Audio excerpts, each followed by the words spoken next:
अपने साहब दीदी के चरणों में अर्पित करते हुए यह आशीर्वाद मांग रहे हैं कि आप हमें आशीर्वाद दीजिए कि आपने जो कहा है वह हम कर सकें, हम अपना जागरण अपने आत्मा के तल पर अनुभूत कर सकें। इसी के निमित्त यह जो आयोजन है, जहां साहब दीदी के चरणों में हम सभी मिलकर अपने हृदय का पुष्प अर्पण कर रहे हैं इस आशीर्वाद के लिए कि हे युग पुरुष, हे महामानव, हे नवयुग के निर्माता, कलयुग में शिव युग के निर्माता साहब श्री आशीष और आशीर्वाद दीजिए, आशीष दीजिए हमें कि हम आपके संकल्प के अनुरूप, वह जो आध्यात्मिक संकल्प है साहब और दीदी का कि जन जन के मन में यथार्थ में शिव गुरु की स्थापना हो, यह संकल्प लेने वाले भारतीय आध्यात्म के ये पहले पुरोधा हैं साहब श्री हरिंद्रानंद जी, जिन्होंने यह संकल्प लिया कि जन जन के गुरु शिव होंगे। जन जन यह पात्रता रखता है कि वह शिव को अपना गुरु बना सकता है बहुत आसानी से, बहुत सहजता से।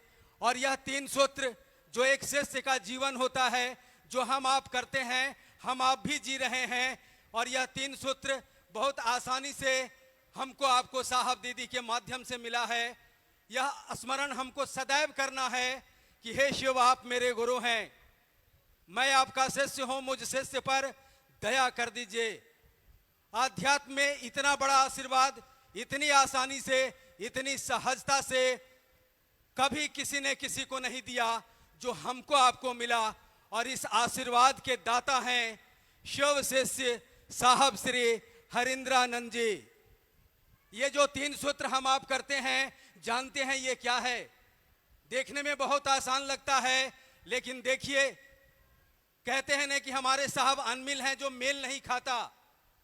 भारतवर्ष में जो 10,000 साल का इतिहास है ईश्वर से जुड़ने का और जोड़ने का, वो 3 ही मार्ग पाए जाते हैं, भक्ति योग, ज्ञान योग और कर्म योग। जितने भी ऋषि, जितने भी योग पुरुष आए, शिव के शिष्य भी उसमें बहुत सारे आए, लेकिन सभी लोगों ने शिव से लेके प्रतिपादित किया 3 मार्ग, ज्ञान योग, भक्ति योग और कर्म योग। और ये 3 सूत्र जानते हैं क्या है? साहब ने कहा एक बार कि इस 3 सूत्र तो शिष्य का जीवन है यार, यह शिष्य बना है कोई, उसके जीवन की कहानी को पिरोया है इस 3 सूत्र में। और अब तो लाखों लोगों के जीवन में ये 3 सूत्र साहब दीदी के साथ साथ गुरु शिव की याद को लिए धड़क रहा है। कहा कि यह जो दया मांगते हो ना, यही है भक्ति योग का संपूर्ण रहस्य। क्योंकि क्या है भक्ति योग? अर्पण, समर्पण, हार जाना, थक जाना। जैसे द्रौपदी का भरी सभा में दोनों हाथ उठा देना, इसी को ना भक्ति कहते हैं। कहा कि हार जाओगे जिस दिन गुरु दया कर देंगे। कहा कि यह भक्ति योग है। गुरु आदेशित कर्म है दूसरा सूत्र, जो आया गुरु का आदेश। कहा कि यह क्या है? यह ज्ञान योग है, जो जिसकी स्थापना उपनिषद ने की। देखिए, संपूर्ण ज्ञान योग का रहस्य है शिव गुरु की चर्चा, स्वयं को और समूह को शिव गुरु के भाव से आवेशित करना। शिव गुरु चर्चा का एकमात्र उद्देश्य यही है। इसके इतर शिव गुरु चर्चा का दूसरा कोई उद्देश्य नहीं। यह गुरु आदेशित कर्म है और गुरु दया प्राप्ति का सहज उपाय भी यही है। क्योंकि आज का मानव गप का मास्टर है, जप का मास्टर नहीं है। और कोई भी आध्यात्मिक गुरु स्थान, काल और पात्र को देख के विधा देते हैं। और हमारे गुरु शिव ने जो हमको आपको विधा दिया, स्थान, काल और पात्र के मुताबिक, कहा कि सुनो, हम सभी शिव के संतान हैं। आज जपात सिद्धि नहीं होगी, गपात सिद्धि होगी। ये है मंत्र, गुरुर्वाक्यम मूल मंत्रम। कहते हैं ना साहब कि गुरु ने कुछ नहीं कहा, एक वाक्य कहा, तुम जो करते हो वो दूसरों को करने को कहो। इसके अलावा तो उसने कुछ नहीं कहा। कहा कि जो मुझे मिला शिष्य बनकर वो हमको आपको साहब ने दे दिया। दया मांगना और ये नमः शिवाय जो 1975 में उनको मिला, कहा कि यह नमः शिवाय कर्म बंधनों से मुक्त होने के बड़े ही सुंदर उपाय हैं। कहा कि कोई आदमी जो घोषणा करा लिया है अभी, वह भी यदि नमः शिवाय से मंत्र अनुक्रम से कर माला से या रुद्राक्ष के माला से 108 बार यदि अपने गुरु शिव को प्रणाम करता है तो यह जप कर्ता के द्वारा किया हुआ उद्यम है। और मिथिलांचल में कहा जाता है कि खुरपी का बैन और महादेव की पूजा कभी उधार नहीं रहती, कभी उधार नहीं रहती। साहब ने कहा कि ये 1975 में मिला, मुफ्त में हमको आपको उन्होंने दे दिया। कहा कि आप जो भी हैं जैसे भी हैं, प्रणाम करने के मुद्रा में मन को ले जाइए, इस एहसास में जैसे किसी चीज के लिए आप व्यक्ति को प्रणाम करते हैं, उतना भर भी मन को झुकाइए और उस गुरु को प्रणाम करिए 108 बार। यह 27 नक्षत्र और 4 दिशाओं के गुणनफल के कारण है, क्योंकि काल गुणात्मक होता है, याद रखिएगा, और निसंगी होता है। हर पल वो सृजन और संहार में लगा हुआ है। कहा कि वह गुणात्मक प्रवृत्ति का है, इसलिए 27 को 4 से गुणा किया गया। 27 गुणे 4 बराबर 108। कहा कि इस मंत्रानुक्रम से जो जप करता यदि मनन करता है नमः शिवाय का, जो साहब को 1975 में मिला, तो कहा कि यह जप कर्ता के द्वारा किया हुआ उद्यम है। इस उद्यम से उसके कर्म फल, उसके बुरे प्रारब्ध का संहार होता है। यही है ये 3 सूत्र, हमको आपको करते रहना है। साहब ने अपनी संपूर्ण यात्रा से निकाल के ये चीजें हमको आपको दी है। ये धरोहर विश्व के लिए है, पूरे ब्रह्मांड के लिए है। यह धरोहर हमारे आप के लिए सिर्फ नहीं, आने वाली पीढ़ियों के लिए है। आरंभ भी यही है और अंत भी यही है। साहब ने कहा कि शिव शिष्य होने में भी ये 3 सूत्र सहायक है, और यदि सचमुच चेला हो गए तो भी तो आप 3 सूत्र ही करेंगे। कोई चेला हो भी गया तो क्या करेगा? चेला है तो गुरु से दया मांगेगा ना। चेला है अपने गुरु को प्यार करता है, और तो गुरु चाहता है कि उसके गुरु को सब जाने।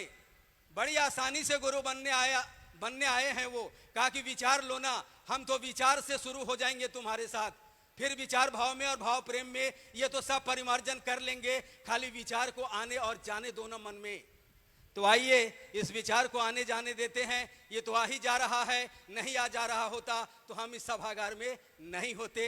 हमारे आपके बीच दीदी बरखानंद जी हैं, उनको हम आप सुनेंगे।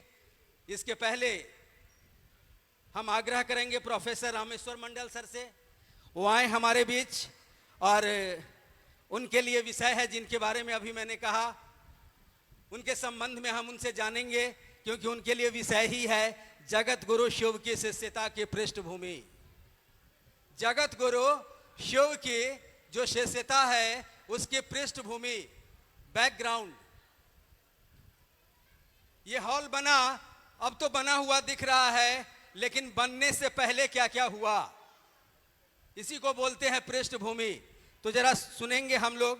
आइए प्रोफेसर रामेश्वर मंडल सर, आपका स्वागत है। स्वागत तो ऐसे हम सभी हृदय से करते हैं अपने गुरु शिव का, इसलिए कहते हैं कि स्वागत है हे युग पुरुष तुम्हारा, तुमने जमी पे गुरु शिव को उतारा। आप हमारे बीच मंडल सर हैं, सौभाग्य है हमारा इनको सुनने का, और इनसे हम सुन रहे हैं शिव शिष्यता की पृष्ठभूमि, व्याप्ति और प्रयोजन, उद्देश्य क्या है। इनका लंबा समय साहब दीदी के संकल्प के विस्तारीकरण में साहब दीदी के साथ गुजरा है। अनेक अनेक पल के ये साक्षी हैं।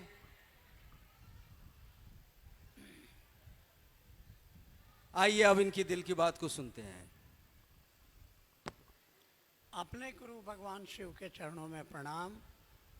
प्रणाम है इस कालखंड के प्रथम शिष्य वरेण्य गुरु भ्राता साहब श्री हरिंद्रानंद जी और इस कालखंड की प्रथम शिष्या शक्ति स्वरूपा दीदी नीलम आनंद के चरणों में प्रणाम है। घाटशिला के इस पावन धरती पर आयोजित भगवान शिव के गुरु स्वरूप और उनकी शिष्यता के बारे में बातचीत करने के लिए आयोजित इस संगोष्ठी में भाग लेने आए हुए आप सभी भाई बहनों के चरणों में मेरा प्रणाम है। आपने मेरे लिए विषय सुना शिव शिष्यता की पृष्ठभूमि, प्रयोजन, विकास।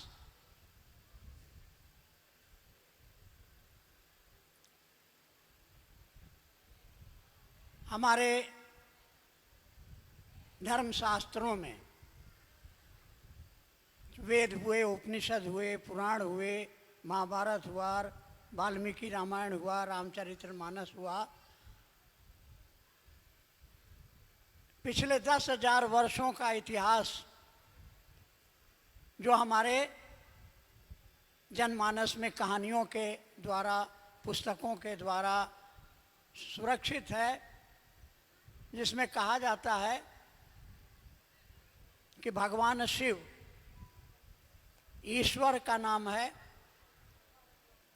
परमात्मा का नाम है और वही शिव बहुत सारे नामों से जाने जाते हैं। उनको अघोड़ेश्वर कहा गया, कपालेश्वर कहा गया, उमा महेश्वर कहा गया, औढ़रदानी कहा गया और एक बड़ा प्यारा सा नाम है, उनको जगत गुरु कहा गया। जगत के गुरु, इसका क्या मतलब होता है? यानी जगत गुरु की कुर्सी पर बैठे हुए भगवान शिव गुरु के रूप में व्यक्ति के जीवन के सभी समस्याओं का, वो लौकिक समस्या हो या पारलौकिक समस्या हो, गुरु के रूप में सकल उपचारा, आपकी लौकिक समस्या हो या पारलौकिक समस्या हो, सकल उपचारा, गुरु पूजे सब देवन पूजे, गुरु पूजा सब पूजा। उनको कहा गया कि जगत गुरु। जगत गुरु माने क्या होता है? ये किताबों में लिखा हुआ था, 5,000 साल से किताबों में लिखा है कि शिव गुरु हैं, आदि गुरु यानी प्रथम गुरु हैं, गुरुओं के गुरु हैं, जगत के गुरु हैं। शिष्यों का नाम भी आता है उनके, दुर्वासा हुए, दधीची हुए, अगस्त हुए, परशुराम हुए, ऐसे 121 नाम आते हैं। लेकिन बस कैसे उनका शिष्य बना जाए, क्या मतलब होता है जगत गुरु का, इस पर किसी ने रोशनी नहीं डाली। ये काम हमारे वरेण्य गुरु भ्राता साहब श्री हरिंद्रानंद जी ने किया। उन्होंने शिव को गुरु मान करके जो देखा, जो समझा, जो पाया, उसको उन्होंने हमारे आपके जैसे जन सामान्य के सामने बिना किसी भेदभाव के, बिना किसी शर्त के रख दिया। इस मनसा से रख दिया कि जैसे उन्होंने महादेव को, उस शिव को गुरु मान करके जो पाया, जो नतीजे, सुंदर नतीजे उनके जीवन में आए, तो उन्होंने चाहा कि धरती के एक एक व्यक्ति के जीवन में वो खुशहाली आ जाए, वो शिव उनका गुरु हो जाए, ताकि उनके जीवन में जो दुर्भाग्य है वो सौभाग्य बन जाए। तो जगत गुरु का मतलब है कि शिव जगत गुरु हैं, यानी इस धरती का कोई भी आदमी, या याद रहे कि गुरु की जरूरत सिर्फ और सिर्फ मानव शरीर में ही है, अन्य किसी जीव जंतु को गुरु की जरूरत नहीं है, क्योंकि प्रकृति के द्वारा पहले से उसको ज्ञान भर के भेजा गया है। केवल मनुष्य को ही ज्ञान की जरूरत है। इसलिए धरती का कोई भी मनुष्य, मानव शरीरधारी अगर कोई व्यक्ति है, वो किसी जात का हो, किसी धर्म का हो, वो नास्तिक हो या आस्तिक हो, भगवान को मानता हो या नहीं मानता हो, वो मांस मछली खाने वाला हो या दूध भात खाने वाला हो, वो पापी हो या पुण्यात्मा हो, हत्यारा हो, चोर हो, बेईमान हो या साधु स्वभाव का हो, मानव शरीर में है तो उसको पैदाइशी हक है कि वो भगवान शिव को अपना गुरु मान सकता है, और महादेव उसको रोक नहीं सकते, मना नहीं कर सकते, नहीं कह सकते कि तू छोट जात का है, तू अनपढ़ है, तुम मांसाहारी है, तुम चोर है, तुम बेईमाने है, इसलिए तुमको चेला नहीं बनाएंगे। तो आपको ये बात समझ में आ गई। अब तक हम लोगों को जिन गुरुओं से भेंट हुआ, उन्होंने क्या कहा कि मेरा चेला बनना है तो सबसे पहले मांस मछली छोड़ के आओ, लहसुन प्याज छोड़ के आओ। ऐसे भी गुरु हुए गोरखनाथ जैसे, घर द्वार परिवार छोड़ के आओ तब चेला बनाएंगे। ये शर्त भी रखी कि जब तक आपके मन में मेरे लिए श्रद्धा और विश्वास नहीं होगा, हम आपको चेला नहीं बनाएंगे। तो साहब ने अपने जीवन के अनुभव से बताया कि वो सचमुच में जगत का गुरु है। कौन? भगवान शिव। उनका चेला बनने के लिए कोई शर्त, कोई बंधन नहीं। आइए देखते हैं ये जगत गुरु, उनका शिष्य कैसे बनेगा। तो ये क्लियर हो गया कि धरती पर मानव शरीर में जो कोई भी जीवात्मा है, उसके जीवन में वो आस्तिक हो या नास्तिक हो, किसी धर्म को मानता हो या नहीं मानता हो, बहुत सुंदर स्वभाव का हो या बहुत गड़बड़ स्वभाव का हो, उसके जीवन में कभी न कभी ऐसा समय आता है कि वो जीना चाहता है और मर जाता है। ऐसे बहुत सारे लोग हैं आपके घर परिवार में, मोहल्ला में, मरना चाहते हैं लेकिन मौत नहीं आती है। आपके पास पैसा है, बोरा में पैसा, आप अरबपति हैं, करोड़पति हैं, तरस के रह जाते हैं एक बच्चा के लिए। आप तरस के रह जाते हैं, डॉक्टर कहता है कि कोई दवा नहीं काम कर रही है, अगर आपको कुछ भला होगा तो भगवान के पास जाइए, अब दवा से नहीं दुआ से काम चलेगा। तो गुरु सकल उपचारा, जगत गुरु शिव हैं जो जीवन के पल प्रतिपल के उपाय हैं। अब उनका शिष्य कैसे बना जाएगा? तो अब तक की परंपरा में रही है कि आपको गुरु के पास जाना है तो नहा धो के जाइए, पवित्र हो के जाइए, गुरु जी के लिए गुरु दक्षिणा लेके जाइए, मांस मछली लहसुन प्याज वगैरह वगैरह छोड़ के जाइए, तब आज भी आप करते हैं। आज भी आप नहा धो के घंटी बजाते हैं, प्रसाद चढ़ाते हैं, पूजा करते हैं, तब अन्न जल ग्रहण करते हैं। और नतीजा क्या है आप खुद जानते हैं कि घर में झगड़ा है, फसाद है, बीमारी है, परेशानियां हैं। हमारे साहब श्री हरिनारायण जी ने अपने जिंदगी के शुरुआती 15 वर्षों को तरह तरह के गुरुओं, सदगुरुओं, जगत गुरुओं, अपने को कहने वाले तांत्रिकों, अवघड़ों के बीच अपनी जिंदगी के बहुमूल्य समय को व्यतीत किया। काहे के लिए? मात्र चमत्कार सीखने के लिए। चमत्कार, आदमी आएगा कहेगा बाबा पेट में दर्द हो रहा है, उठाएंगे भावुत, कहेंगे जा बच्चा तेरा भला होगा। ये चमत्कार सीखने के लिए उन्होंने शिव को गुरु माना। कहाँ माना? गांगी श्मशान, पटना जिला का नाम सुना होगा। पटना जिला के बगल में आरा शहर है, आरा के बगल में गंगा बहती है, वहाँ एक श्मशान है गांगी श्मशान। वहाँ आधी रात को उन्होंने, आधी रात में श्मशान में बैठ करके उन्होंने सोचा। ये शिव की शिष्यता एक सोच है। क्या सोचा? कि जितने शरीरधारी गुरुओं से हमारी मुलाकात हुई, सभी ने कहा कि गुरु भगवान होता है। तो उनके मन में आया तो ये भगवान गुरु काहे नहीं होगा? और अपने पिताजी से सुना करते थे कि भगवान शिव को कहा जाता है, महादेव को कहा जाता है। तो उन्होंने उसी समय मन में क्या किया, एक संकल्प ले लिया। ऐसा संकल्प लिया, संकल्प का मतलब होता है ऐसा विचार कि अब जिएंगे चाहे मरेंगे, महादेव आपको गुरु मान लिया, अब यह सर किसी और के आगे ज्ञान लेने के लिए नहीं झुकेगा। सबका मान सम्मान करेंगे, लेकिन ज्ञान लेंगे तो तुम इसे लेंगे। और सुनिए, हम बहुत धोखा खाए हुए आदमी हैं। मेरे मन में अब श्रद्धा नहीं है, विश्वास नहीं है, तो हम क्या करें? इसलिए हमारी 3 शर्त है।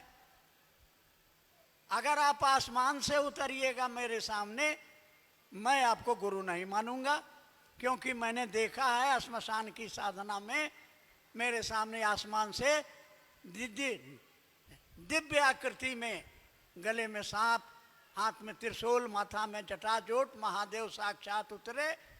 और कुछ समय के बाद में पता चला कि तो प्रेत है, बहुरूपिया है, ये असली नहीं है। तो यहाँ तो ठगाने का खतरा है। इसलिए आसमान से आप उतरिएगा और कैलेंडर में जैसा दिखाई पड़ता है उस रूप में आइएगा, आपको गुरु नहीं मानेंगे। दूसरी बात, मनुष्य के रूप में आके बोलिएगा कि मैं ही महादेव हूँ, तो रावण राक्षस था, साधु बन करके सीता मैया से भिक्षा मांगने गया, और जब भिक्षा देने आई तो उन्हीं को उठा के लंका ले गया। तो यहाँ तो और ज़्यादा गड़बड़ होने की संभावना है। इसीलिए मनुष्य के रूप में आओगे तो गुरु नहीं मानेंगे। और तीसरा है कि जब गुरु बदल दिया तो अब तक जो गुरुओं से सीखा था वो सब काम बंद। यानी अब श्मशान नहीं जाएंगे, हम माला नहीं फेरेंगे, वगैरह वगैरह नहीं करेंगे। अब वही करेंगे जो आपके द्वारा आदेशित होगा। ये 3 शर्तें बांध दिया उन्होंने। 1 साल उनके जीवन का किस मानसिक पीड़ा से गुजरा, इसकी हम और आप कल्पना भी नहीं कर सकते हैं। क्या दर्द रहा होगा, क्या तड़प रही होगी, क्या उनके जीवन में चैन खत्म हो गया था। दिन रात एक ही तलाश थी, कैसे उस महादेव से भेंट होगी, कैसे वो मेरा गुरु बनेगा, कैसे उससे हम जुड़ेंगे। और 1 साल बीता, 1974 की आधी रात में उन्होंने शिव को गुरु माना था। 1 साल बीता 1975 में मुजफ्फरपुर शहर के पास तुर्की में, जहाँ उनके पिताजी कार्यरत थे, अपने मकान के दरवाजे पर बैठे हैं। शाम का वक्त है, कुर्सी पर बैठे हैं, हाथ में चाबी का गुच्छा घूम रहा है, मुंह में पान खा रहे हैं, कुछ सोच रहे हैं। अचानक लगा कि जो सांस अंदर जा रही है उसके साथ नमः गया, और जो सांस निकली तो शिवाय, और मुंह से आवाज निकलती है रे रे रे, ये तक खोजत रहनी। हाथ से चाबी गिर गई। मन खुशी से आह्लादित हो गया। दूर आंगन में बैठी माँ पूछ रही है का भुलाइल रहल, क्या भुला गया था। 2 बार वहां से आवाज आई तो होश में आए, चाबी उठाई और अपनी माँ को जवाब देते हैं कि चाबियाँ गिर गई रहे, यानी चाबी गिर गई। कोई आदेश, कोई निर्देश नहीं मिला गुरु से। गुरु ने अपने शिष्य के शर्तों के तहत न वो आदमी के रूप में आया, न आसमान से उतरा, और न कान में मंत्र दिया। क्या किया? नाक के माध्यम से दे दिया, विधि के साथ दे दिया। क्या? नमः शिवाय मंत्र। क्योंकि साहब ने कहा कि मेरा मन समझता था कि चमत्कार करने के लिए तो मंत्र चाहिए, तो मंत्र मिला और कुछ नहीं, कोई आदमी नहीं आया, कुछ नहीं हुआ। लेकिन उनके अंदर एक शक्ति आ गई, चमत्कार होने लगे। लोग आते उनके पास, अपना दुखड़ा रोते, और वो सोच लेते उस व्यक्ति का वो दुख, वो परेशानी दूर हो जाती। जब 2-4 ऐसी घटनाएं हुई तो मन में यह डर समाया कि कहीं कोई भूत प्रेत जिन तो नहीं पकड़ लिया है। इसलिए केवल अपनी धर्मपत्नी दीदी नीलम आनंद को उन्होंने ये खबर भेजी कि मैंने शिव को गुरु माना। और आने वाले 8 वर्षों तक नहीं कहा किसी को कि मैंने शिव को गुरु माना है, लेकिन इन 8 वर्षों में एक समझ पैदा हुई कि तो कमाल का गुरु है। साहब हमेशा कहा करते थे कि गुरु ज्ञान देते हैं। ज्ञान का माने होता है क्या? ज्ञान का माने एक ज्ञान ये है कि ये बगल में बैठे हुए मेरे मित्र हैं, मेरे भाई हैं, मेरे पिता हैं, मेरे दोस्त हैं, मेरा दोस्त मेरा दुश्मन, ये मेरा है, यह भी ज्ञान है। और समझ, क्या समझ में आया? ये समझ में आया कि हमने जिस चमत्कार के लिए महादेव को गुरु माना था वो तो किसी काम का नहीं है।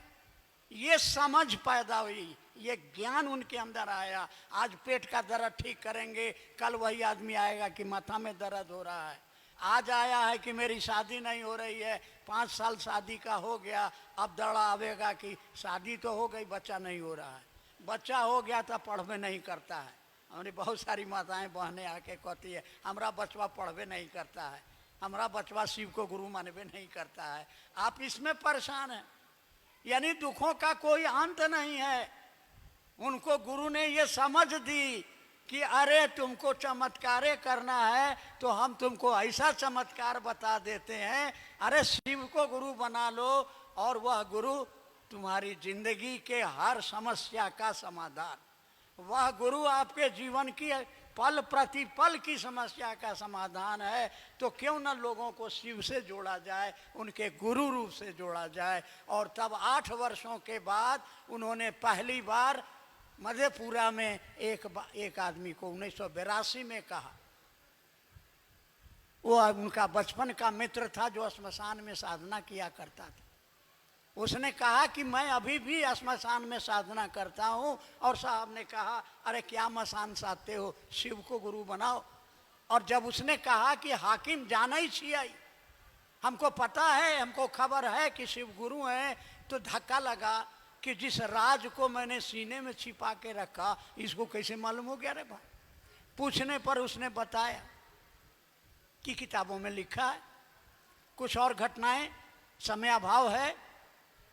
चैलेंज हो गया कि चलिए महादेव के मंदिर में प्रसाद चढ़ाइए।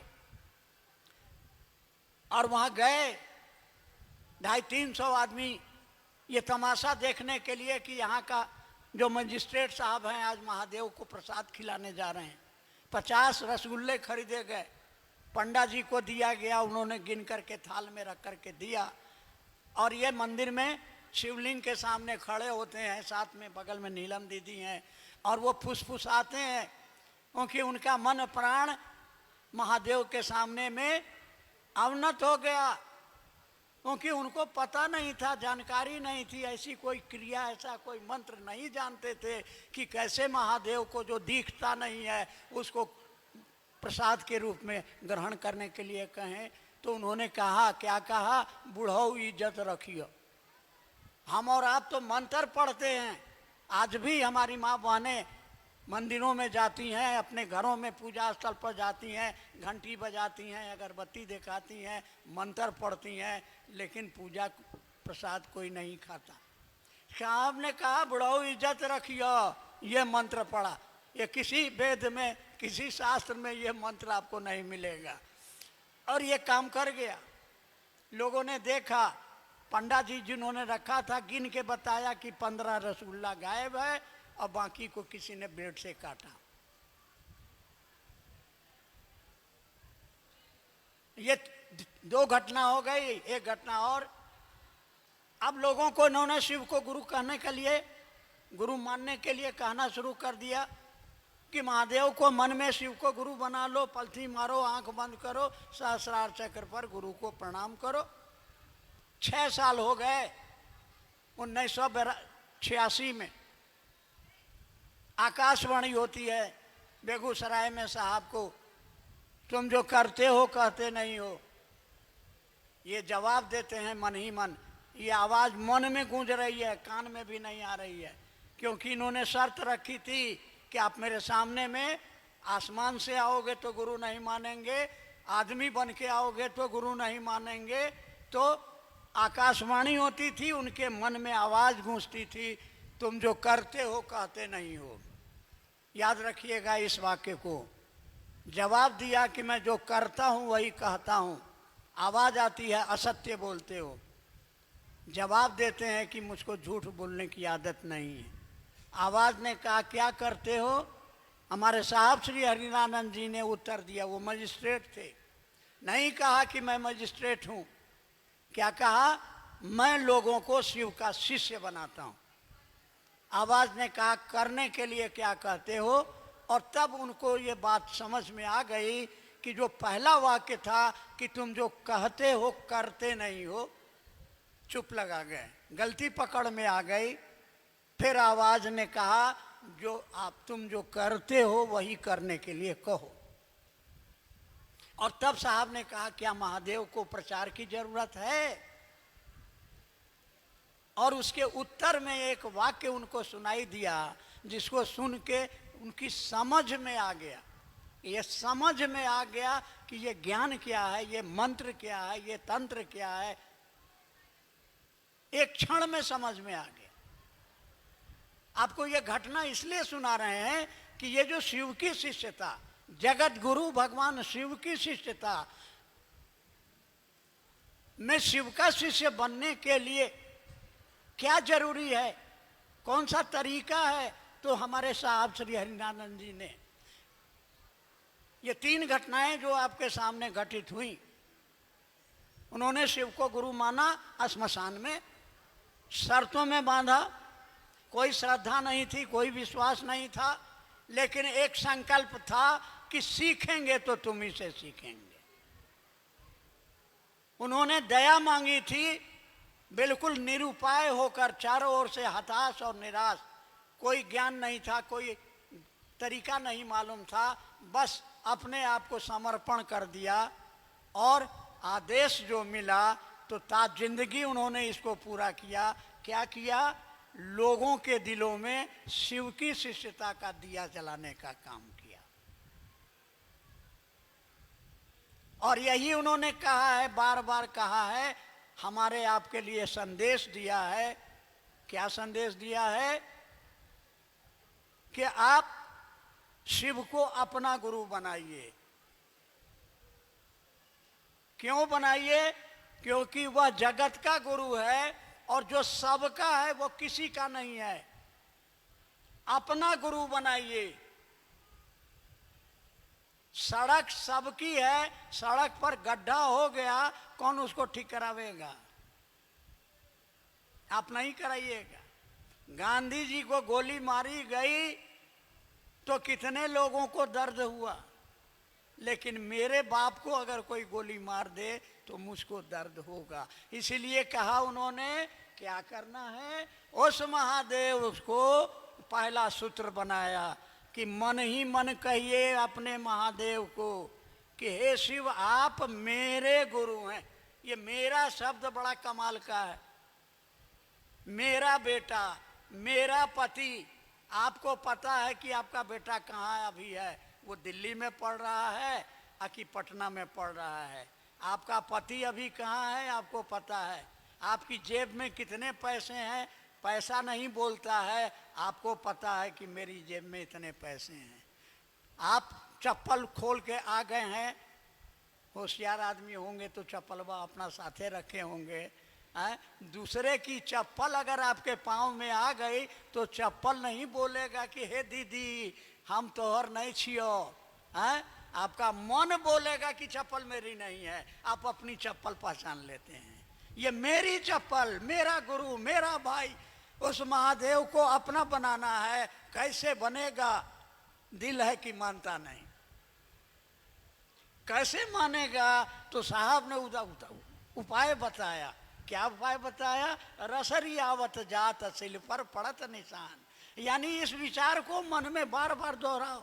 क्या? हे शिव आप मेरे गुरु हैं, मैं आपकी शिष्या हूँ, मैं आपका शिष्य हूँ, मुझसे इस पर दया की। इस विचार को बार बार मन में दोहराना है। अपने महादेव से कहना है कि हमारा मन नहीं समझ पा रहा है कि आप मेरे हैं, मेरे मन को समझा दीजिए। हम आपसे और कुछ नहीं मांग रहे हैं, खाली इतने कर दीजिए। और साहब का बड़ा बढ़िया लाइन है, याद रखिएगा। क्या कहते थे साहब? मैं और मेरा महादेव जिंदाबाद, फिक्र नॉट मिजाज अप। क्या है?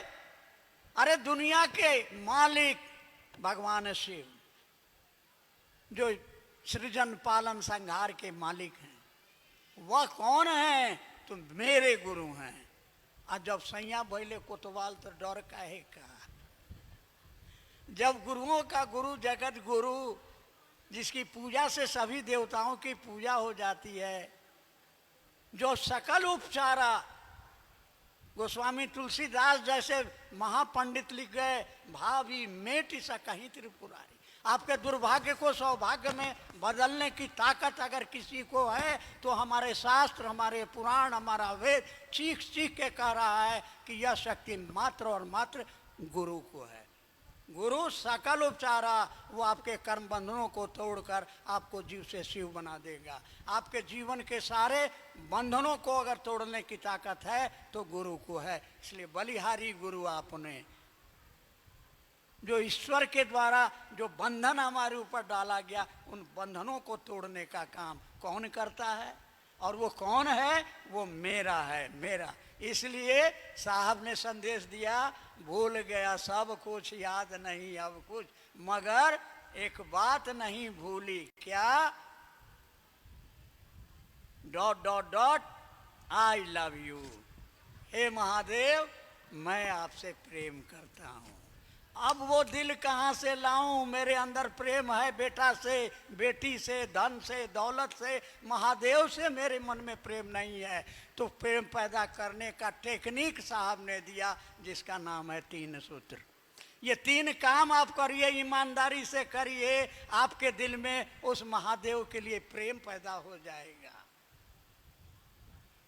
और जब प्रेम पैदा हो जाएगा तो प्रेम में आदमी देता है, लेता नहीं है। ये लक्षण साहब ने बताया। जब आप उससे प्रेम करेंगे, आप बेटा से प्रेम करते हैं तो भूखे रह जाते हैं अपने, लेकिन घर में एक रोटी है तो अपने बेटे के लिए, पोता के लिए, पति के लिए बचा के रखते हैं। तो अपने महादेव को हम क्या देना चाहेंगे? अरे क्या दे सकते हैं? साहब ने कहा कि वह तो शरीर में नहीं है, इसलिए वो जो चाहता है वही करिए ना।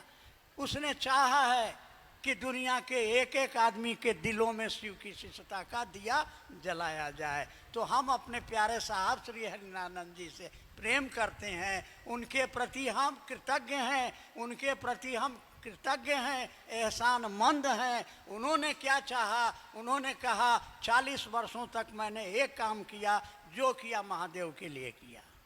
मैंने महादेव से कहा कि मुझको रौरो नरक में डाल दो, मैं रहने को तैयार हूँ। मेरी एक ही शर्त है कि दुनिया के एक एक आदमी के दिलों में शिव की शिष्यता का दिया जल जाए, ताकि उसका जीवन धन्य हो जाए।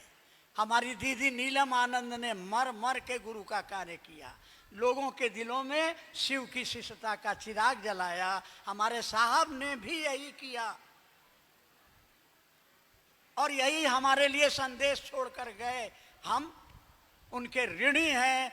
उनके द्वारा दिए गए इस अमूल्य उपहार के बदले में क्या दे सकते हैं? तो एक संकल्प हम लेके चलेंगे, दिल दिया है, जान भी देंगे। साहब ने कहा अपना जान बचा के रखो। जान मरिए जाओगे तो काम कौन करेगा?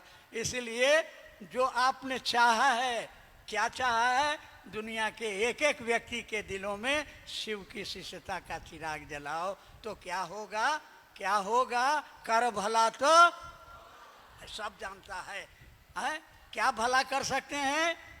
रोज 100 रुपया बांटिएगा, रोज 10 रोटी मुफ्त में बना के खिलाइएगा, नहीं हो सकेगा। लेकिन अनपढ़ हो, पढ़ा लिखा हो, दरिद्र हो, राजा हो, रंक हो, आदमी है, वो किसी को कह सकता है, हे दीदी, हे भैया, हो चाचा, हो नाना, महादेव मेरे गुरु हैं।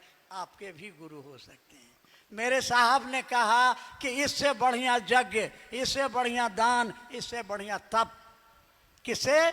लोगों के दिलों में इस बात को पैदा बैठाने के लिए, ये संवाद को देने के लिए, उस आदमी के जीवन में शिव शिष्यता का चिराग जल जाए, इसका भला हो जाए, ये है कर भला तो, और इस काम को हम कर सकते हैं। साहब ने करके दिखाया, शिव की शिष्टता का चिराग उन्होंने जलाया, और आज 6 करोड़ लोग गवाही दे रहे हैं, हमने शिव को गुरु माना और मेरे जीवन की दशा और दिशा में परिवर्तन हुआ।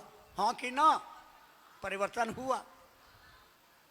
आपकी क्या जात है? आप शाकाहारी है, मांसाहारी है, पढ़े लिखे हैं, अनपढ़ हैं, यहाँ जितने लोग हैं, हम पूछेंगे आप कौन, आपका जवाब होगा हम शिव के शिष्य हैं।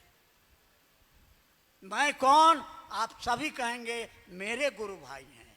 कोई नहीं पूछेगा कि आपकी जात क्या है, आप क्या हैं, मेरे गुरु भाई हैं। ये कमाल है जगत गुरु शिव की शिष्यता का। इसलिए आइए हम लोग संकल्प लेते हैं कि साहब और दीदी का जो संकल्प है, एक एक व्यक्ति के दिलों में शिव शिष्यता का चिराग जलाना, इस संकल्प को पूरा करेंगे। कौन करेगा? हम करेंगे, आप करेंगे। कैसे करेंगे?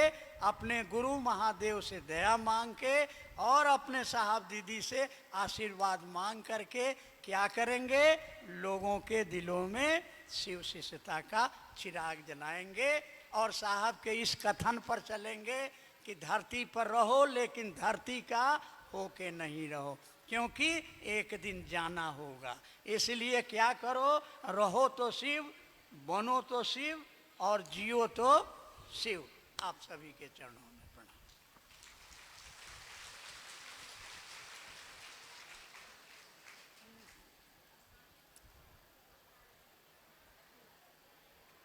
हम सभी लोग काफ़ी गर्मी में बैठे हैं, थोड़ी देर और साहब दीदी के सानिध्य में हैं। मौसम तो हमेशा अनुकूल मिलता नहीं हमको आपको, जीवन भी हमेशा एक समान नहीं चलता। हम आप एक भजन सुनेंगे और इस भजन के बाद हम लोग सीधे दीदी बरखा आनंद जी को सुनेंगे। आइए हम भजन के लिए आमंत्रित करते हैं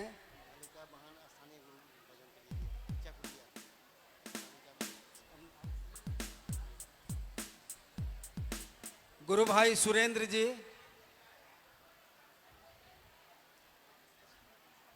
घाटशिला से हैं।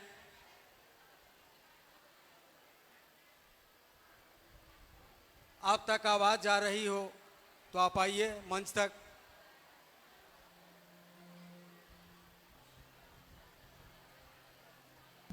भाई सुरेंद्र सिंह गुरु भाई हैं, गुरु कार्य कर रहे हैं आपके द्वारा। शिव गुरु का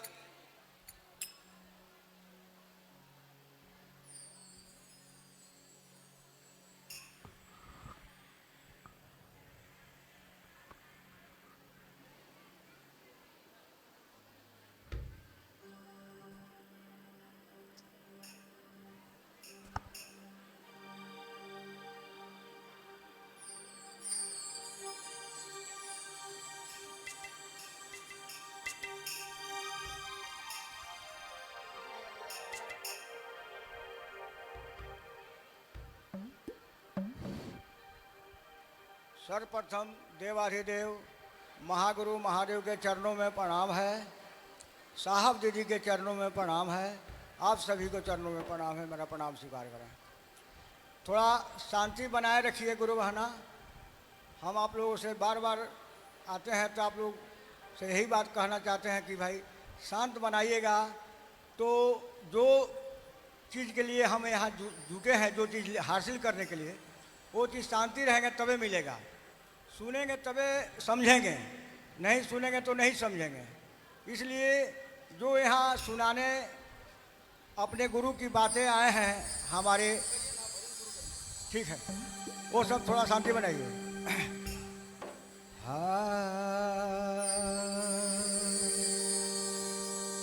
नाम दिल से गुरु का सुमिर लो, जिंदगी का ठिकाना नहीं है, जिंदगी का ठिकाना नहीं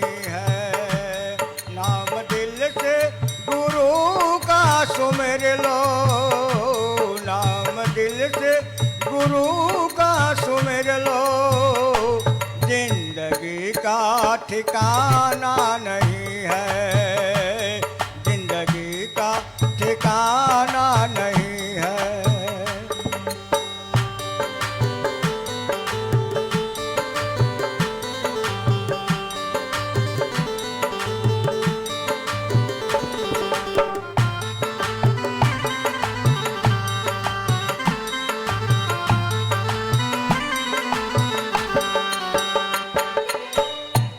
जिंदगी का ठिकाना नहीं है, जिंदगी का ठिकाना नहीं है, जिंदगी का ठिकाना नहीं है, जिंदगी का ठिकाना नहीं है, जिंदगी का ठिकाना नहीं है। नाम दिल से अपने गुरु का सुमिर लो, नाम दिल से अपने गुरु का सुमिर लो। जिंदगी का ठिकाना नहीं है, जिंदगी का ठिकाना नहीं है।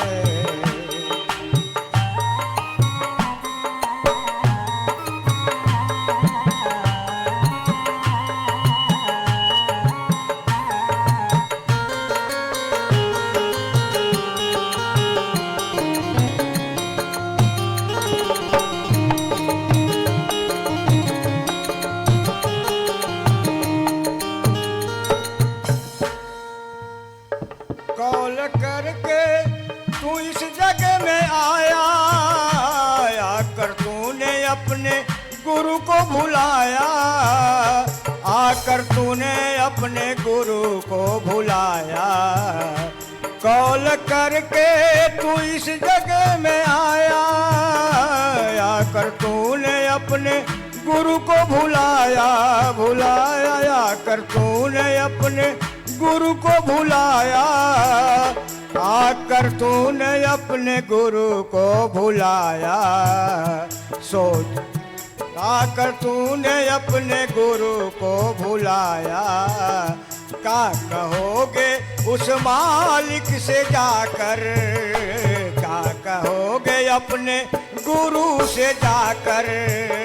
वहाँ चलता बहाना नहीं है, वहाँ चलता बहाना नहीं है।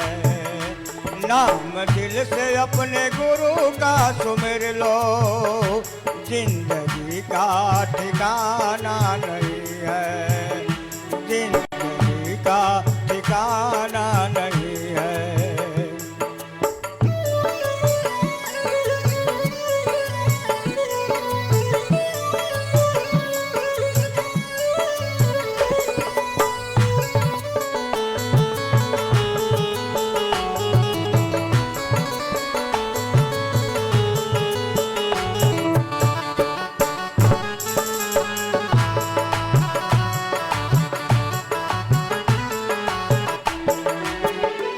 मैंने माना कि अरबों कमाया, लाख कोठा अटारी बनाया, लाख कोठा अटारी बनाया, लाख कोठा अटारी बनाया।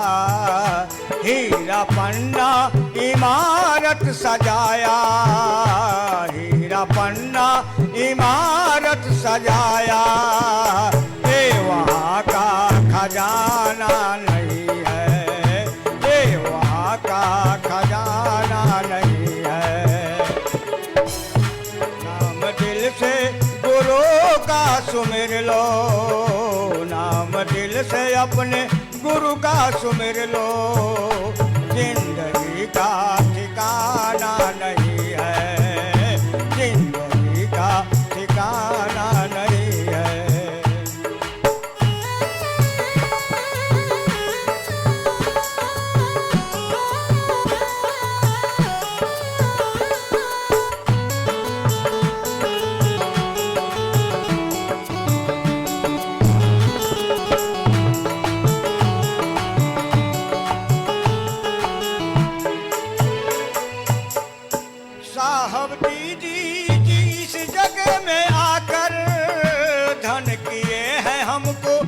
सूत्र बता कर, धन किए हैं हमें तीनों सूत्र बता कर। साहब जी इस जग में आकर, धन किए हैं सबको तीनों सूत्र को बता कर। धन किए हैं तीनों सूत्र को बता कर, धन किए हैं तीनों सूत्र को बता कर। सोच लेना कि फिर इस जग में, सोच लेना कि फिर इस जग में आदमी बनकर आना नहीं है, आदमी बनकर आना नहीं है। सोच लेना कि फिर इस जग में, सोच लेना कि फिर इस जग में आदमी बनकर आना नहीं है, आदमी बनकर आना नहीं है, आदमी बनकर आना नहीं है। नाम दिल से अपने गुरु का सुमिर लो, नाम दिल से अपने गुरु का सुमिर लो। जिंदगी का ठिकाना नहीं है, जिंदगी का ठिकाना नहीं है, जिंदगी का ठिकाना नहीं है। फिर से आप सभी को प्रणाम, साहब जी को प्रणाम। मेरा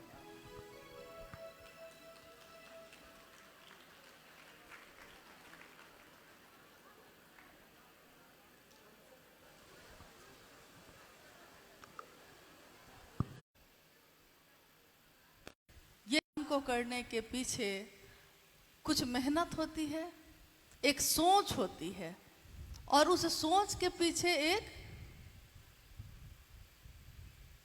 इच्छा, ज्ञान, क्रिया जो हम सुनते हैं, यानी इच्छा हुई किसी काम की, इच्छा एक विचार पैदा हुआ मेरे अंदर, और उसके लिए हम ज्ञान लेते हैं। कैसे करें? काम तो सोचा है कि ये काम करना है, लेकिन ये काम करना कैसे है, इसको कैसे करें? इसके लिए जो ज्ञान मिल सकता है, जिससे मिल सकता है, लेते हैं, और उस ज्ञान को लेकर फिर उस पे क्रिया करते हैं, यानी काम करते हैं।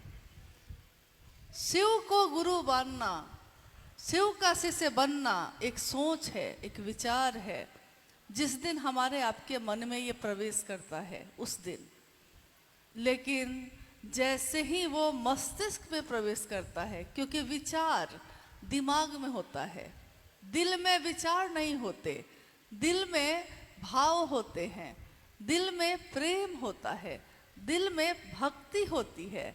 विचार, सोच, ये सारी चीजें तो दिमाग में पैदा होती हैं, लेकिन जो विचार दिमाग में पैदा होती है वो दिल में प्रवेश करते ही भाव बन जाती है। जैसे किसी के लिए हमारा भाव होता है, भाई का भाई के लिए, बहन का बहन के लिए, दोस्त का दोस्त के लिए, दुश्मन का दुश्मन के लिए, सब तो भाव ही है। भाव जितने गहरे होंगे उस पे क्रिया भी उतनी ही गहरी होगी। कैसे? अगर दोस्ती का भाव बहुत गहरा है, बहुत गहरा है, तो उसके लिए हम अपने घर परिवार तक को छोड़ देते हैं, दोस्त की मदद करनी है ये सोचकर। अगर दुश्मनी का भाव बहुत गहरा हो गया है तो लोग दुश्मनी के कारण एक दूसरे के जीवन को खत्म कर देते हैं, और दोस्ती हो गहरी तो उसके लिए अपना जीवन दे देते हैं। यानी भाव जो भी हो, अगर उसमें गहराई है तो उस भाव को उसी के अनुसार उसका। शिव आज भी गुरु हैं, ऐसा नहीं है कि वो ग्रंथों में तो हैं लेकिन मेरे जीवन में नहीं है। ऐसा नहीं है कि सिर्फ कुछ लोगों के गुरु वो हुए और उसके बाद के लोगों के गुरु महोत्सव हुआ। इतना महादेव का काम यहाँ हुआ कि उसमें हमारे वर्ण गुरु भ्राता साहब श्री का आगमन हुआ, और आज दिन में सुबह में हम लोग उसी समय की घटनाओं को दोहरा रहे थे कि कैसे साहब आए और किस तरह गांव के बुजुर्ग जो आए थे क्या क्या वो समझ रहे थे और क्या बोल रहे थे। हमारी समझ उस समय क्या थी, हमारी समझ आज क्या है। जब हमने शुरू किया था तो हमारी समझ कितनी छोटी थी, और आज लगता है जैसे चीज़ें जो है हमारे दिल का विस्तार होता चला जा रहा है, हमारा मन का विस्तार होता चला जा रहा है। हमारा मन जो संकोचित था, केवल अपनी बात सोचता था, सिर्फ अपना स्वार्थ सोचता था, आज सबका हित सोचता है, सबके बारे में सोचता है। इस हॉल में जब हम लोग आए अभी, कल जहाँ संगोष्ठी थी वहाँ तो एसी लगा हुआ था, इस हॉल में तो एसी नहीं है, पंखा है। तो यहाँ उतरते उतरते मंडल सर और हम जहाँ बैठे थे गाड़ी में, उतरते समय मैंने कहा साहब, क्योंकि हम लोग अक्सर हमारे मुंह से ये बात निकल ही जाती है, क्या साहब का आशीर्वाद होता, क्या महादेव की दया होती कि कितनी उमस है मौसम में। उन्होंने चाहा तो मौसम बदल गए और देखिए कितनी उमस है, लोग बहुत गर्मी में है। क्या अच्छा होता कि बारिश का मौसम और तेज हो जाता और हवाएं ठंडी हो जाती। कितनी देर पहले की बात है, अभी तुरंत थोड़ी देर पहले की बात है। लेकिन जब आप सर्वहित का सोचेंगे, सबके लिए सोचेंगे कुछ, तो उस सोच में ताकत होती है और उस सोच पे गुरु की दया भी होती है। गुरु की दया होती है क्योंकि आपने शिव के शिष्यों के लिए सोचा है, तो महादेव से ज्यादा कौन चाहेगा कि यह काम हो जाए। देखिए क्या बात है महादेव की। कौन कहता है कि महादेव नहीं सुनते? महादेव सुनते हैं और बहुत करीब से सुनते हैं। मालिक बड़े करीब से सुनते गरीब की। मालिक महादेव बहुत करीब से सुनते हैं, लेकिन आप बोलते क्या है ये ना बात है। मालिक बहुत करीब से सुनते गरीब की, तज लाज अपनी रखते लाज उसकी भी। आपने सुना अभी जब साहब ने सिंहेश्वर मंदिर में शिव को प्रसाद चढ़ाया तो उन्होंने इतना ही कहा था, बुढ़ऊ इज्जत रखिया। और महादेव ने एक अपने शिष्य की इज्जत कैसे रखी, आज भी हम उदाहरण दे रहे हैं, आज भी हम उस घटना को बता रहे हैं। मैंने मंडल सर से कहा उसी समय कि बताइए सर, हम लोग के पास दो रास्ते हैं, या तो गर्मी बहुत है पसीना से भीग जाए, या बारिश हो जाए और पानी से भीग जाए। क्या चाहते हैं आप? चाहत क्या है आपकी? बात बस इतना ही है। साहब ने कहा कि शिव शिष्यता एक सोच है, एक जागरण है, व्यक्ति के मानसिक और आध्यात्मिक तल का। उसके मन में शिव जाग जाए। मैं आज से और अभी से शिव का शिष्य हूँ, ये भाव जाग जाए मेरे अंदर। ध्यान, साहब ने कहा कि अरे शिव का भाव तो थोड़ा जाग जाए, ध्यान तो खुद ही हो जाएगा। बस भाव जग जाए तो ध्यान हो जाएगा। और ये भाव कैसे जगेगा? तो उन्होंने 3 सूत्रों का निरूपण किया। ये 3 सूत्र जिस पे हम अभी बात कर रहे थे, आप भी सुन रहे थे, और लगातार हम अपने जीवन में इस काम को कर रहे हैं। बहुत लोग ये सोचकर करते हैं कि मैं शिव का शिष्य बन जाऊं। बहुत लोग इसलिए करते हैं क्योंकि ये साहब ने कहा है तो मुझको करना है। बहुत लोग इसलिए करते हैं कि अब मान लिया है, रिश्ता बना लिया है तो विवशता है, मजबूरी है, करना ही पड़ेगा। किसी का विवाह हो गया है तो कोई प्रेम में पति की परवाह कर रही है, और किसी का विवाह हो गया है, जबरदस्ती कर दिया गया है, लेकिन जबरदस्ती भी कर दिया गया है तो एक दिन परवाह पैदा हो जाती है। साहब ने कहा कि एक व्यक्ति, उसके घर के लोग उसकी शादी करना चाहते थे और वो शादी करने के लिए तैयार नहीं था। उसने कहा कि मैं विवाह नहीं करूंगा, लेकिन घर के लोगों ने जबरदस्ती एक लड़की से शादी तय कर दी और विवाह करा दिया। विवाह करा दिया, जबरदस्ती कराया था, इसलिए उसको उस लड़की के लिए रिएक्शन था, उस लड़की से विरक्ति थी, उसके तरफ देखना भी नहीं चाहता था। लेकिन साथ रहते रहते कुछ दिन के बाद हुआ ये कि उसके मन में ये विचार आने लगा कि मैंने तो खाना खा लिया है, उसने खाना खाया है कि नहीं। ये जबरदस्ती की शादी थी। जबरदस्ती भी अगर रिश्ता जोड़ दिया गया तो क्या होता है, जबरदस्ती भी किसी का भला हम कर दे तो क्या होता है। भला मतलब क्या, अभी आपने सुना, आप कह भी रहे थे कि भाई कर भला तो हो भला, यानी आप करिएगा दूसरे के लिए जो दुनिया वही आपको वापस लौटाएगी। किसी दूसरे का भला अगर जबरदस्ती भी कर दिया जाए तो क्या होता है। इसका उदाहरण साहब श्री ने एक सच्ची घटना को बताकर दिया। उन्होंने कहा कि अंग्रेजों का शासन था उस समय देश पे, और एक जज जो अंग्रेज थे, एक जज साहब जो अंग्रेज थे, उनकी अदालत में एक व्यक्ति को लाया गया और वो हत्या का मुजरिम था। उस पे आरोप थे कि इसने हत्या की है। अगले दिन उसकी सुनवाई होनी थी, डिसीजन यानी फाइनल सजा सुनानी थी उसको, और उस समय हत्या की सजा मतलब कि फांसी होनी है, तय है। उन जज जो थे उनका नाम था सर जॉन वुडरफ, और वो जज जो थे अपने बंगले में खड़े थे, सुबह का समय था।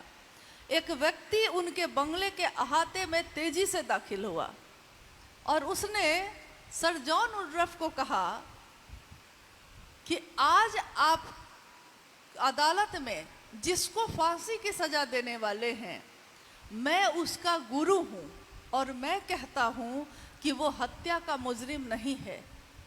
इसलिए आपसे अनुरोध करने आया हूं कि मैं जानता हूं कि वो निर्दोष है, उसको बाइज्जत बरी कर दीजिएगा। अंग्रेजों का जमाना था और शासन भी था, नियम कानून भी बहुत कड़े थे। उस व्यक्ति के अनुरोध को सुनकर जज साहब ने कहा, सीधे बाहर निकलिए, गेट आउट, सीधे बाहर निकलो, तुम्हारी हिम्मत कैसे हुई मेरे पास आने की। वो व्यक्ति सीधे लौट के चला गया। जाते जाते उन्होंने कहा कि लेकिन आप वही लिखेंगे जो मैं चाहता हूं, जो मैंने कहा है। और ये कहते हुए वो बाहर निकल गए। अगले दिन अदालत बैठी, कार्रवाई पूरी हुई, ये मामला कुछ दिन बीत चुका, ये सब हो चुका। क्या हुआ, कुछ दिन के बाद वही व्यक्ति फिर से सर जॉन वुडरफ से मिलने आए, यानी जज साहब से मिलने आए, और उन्होंने कहा कि आपको धन्यवाद देने आया हूं। जज साहब ने कहा कि किस बात का। उन्होंने कहा कि इस बात का कि आपने मेरे अनुरोध को स्वीकार किया, मेरी बात पे विश्वास किया। जज साहब को समझ में नहीं आया कि मामला क्या है। उस व्यक्ति ने कहा कि मैंने अपने शिष्य को कहा था कि निर्दोष है और आप छोड़ दीजिए, और आपने उसको बाइज्जत बरी कर दी। जज साहब को विश्वास नहीं हुआ। उनको लगा कि ये कैसे हो सकता है, मैंने तो उस आदमी की सजा लिखी थी, फांसी की सजा, ये फांसी की सजा बदल कैसे गई। तैयार होकर वो अदालत गए। अदालत पहुंच के उन्होंने कहा कि जो जजमेंट मैंने लिखा है उस किताब को लाओ, उस कागज को लाओ। लाया गया, उस पे इन्हीं के हस्ताक्षर थे, जज साहब के ही हस्ताक्षर थे, और लिखा था कि ये व्यक्ति निर्दोष पाया गया, इसलिए इसको बाइज्जत बरी किया जाता है। और सर जॉन वुडरफ स्तब्ध रह गए। उनको एहसास हुआ कि ये व्यक्ति कौन था जो आया और उसने जो कहा, मैं जज होकर उस कुर्सी पे बैठकर मैंने वही लिखा जो उसने चाहा। मैंने चाहा था फांसी की सजा देना और उसने लिखवाया बाइज्जत बरी। तो वो उनसे मिलने गए और उन्होंने जज की कुर्सी के लिए इस्तीफा लिखकर सरकार को दे दिया, अपने पद से इस्तीफा दिया। जो गुरु थे उनका शिष्य बने और बाद में सर जॉन वुडरफ ने तंत्र पे बड़ी बड़ी किताबें लिखी। ये वाकया साहब श्री ने ही सुनाया था। उन्होंने कहा कि तंत्र पे, प्रेम और समर्पण पे उस जज ने, जो अंग्रेज था, उसने मोटी मोटी किताबें लिखी और उसने उन किताबों में एक अनुभूति लिखी, अपनी एक वाकया लिखा। उसने लिखा कि बंगाल में एक वकील थे, बंगाली बाबू थे वो, और दुनिया के जितने भी पाप होते हैं लगभग सब वो करते थे। जितने भी कदाचार, नैतिक अनैतिक सारे काम वो करते थे। कितनी बार इन्होंने कहा कि इस रास्ते को छोड़ दीजिए, गलत काम करना छोड़ दीजिए, लेकिन वो तैयार नहीं हुए, उन्होंने इनकी बात नहीं सुनी। और एक समय ऐसा आया कि सर जॉन वुडरफ जो थे उनसे उन वकील साहब की भेंट नहीं हुई बहुत दिनों तक। बहुत दिनों बाद उनको याद आया तो उन्होंने पता किया कि वो जो वकील साहब थे कहाँ हैं। पता चला कि उनकी मौत हो चुकी है, शरीर से वो ख़त्म हो चुके हैं। उस समय जो तंत्र के ज्ञाता थे, ये जो अंग्रेज थे, जज साहब, उन्होंने अपने द्वारा जो भी उनकी विधि थी उनका आह्वान किया और पूछा कि तुम अभी कहाँ हो। उधर से उत्तर आया कि मैं शिवलोक में हूँ। ये उस किताब में लिखा है जो उनके द्वारा लिखी गई, मैं शिवलोक में हूँ। इन्होंने पूछा क्या वो शिव की दुनिया है? उन्होंने कहा कि नहीं, शिवलोक में शिव नहीं रहते। तो वहाँ कौन रहते हैं? तो उस उधर से उत्तर आ रहा है कि यहाँ रामकृष्ण परमहंस जैसे सदगुरु रहते हैं,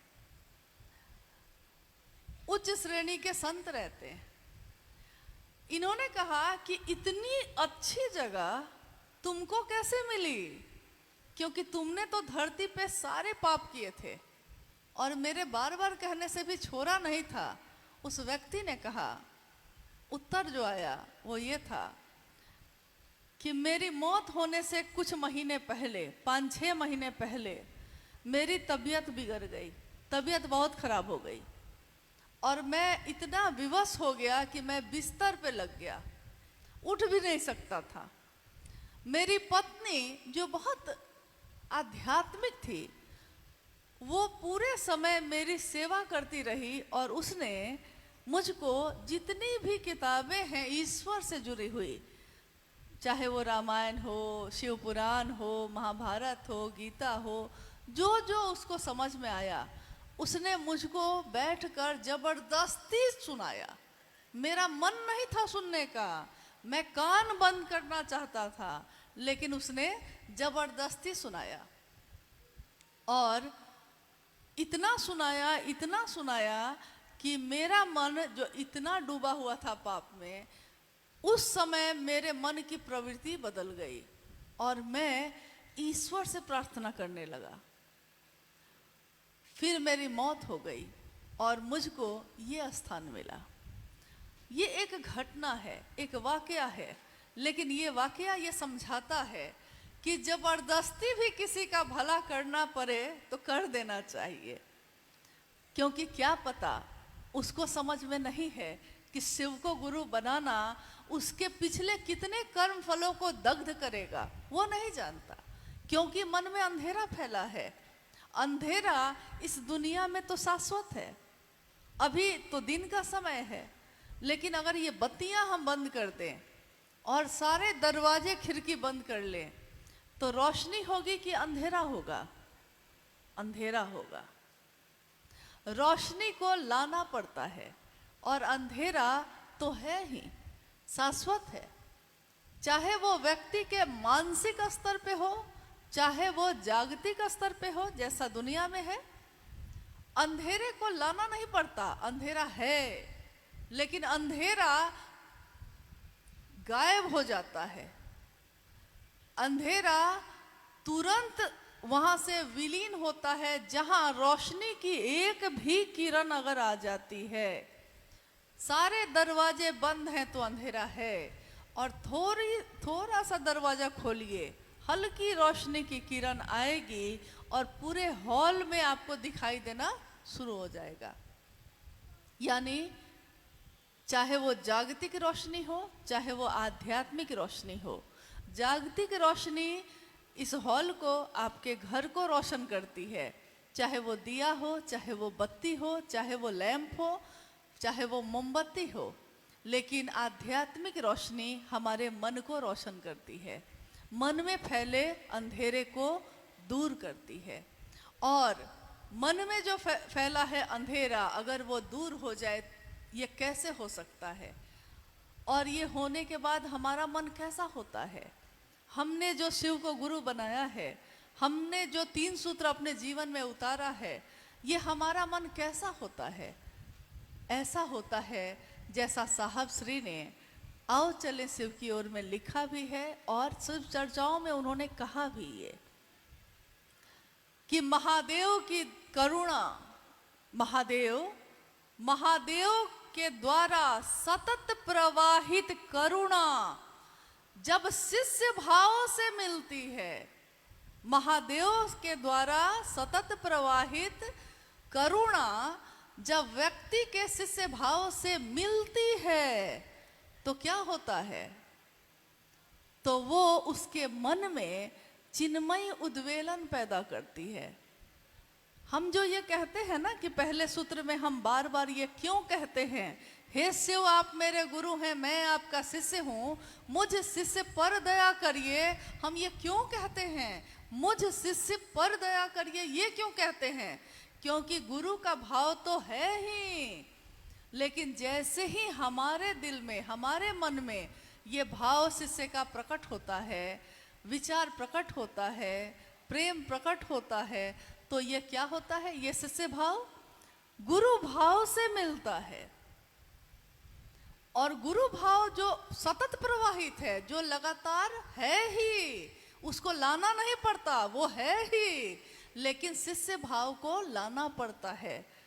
तो हम जैसे ही शिष्य भाव लाते हैं, ये हमारे मन में चिन्मयी उद्वेलन पैदा करता है। इसका अर्थ है चिन्मयी मतलब शुभ्र, ज्ञान की रोशनी, एक ऐसी रोशनी जो ज्ञान से रोशन है, जिसमें सब कुछ प्रकाशित है, सब कुछ चित्त में दैदीप्यमान प्रकाशित है, वो ज्ञान की रोशनी।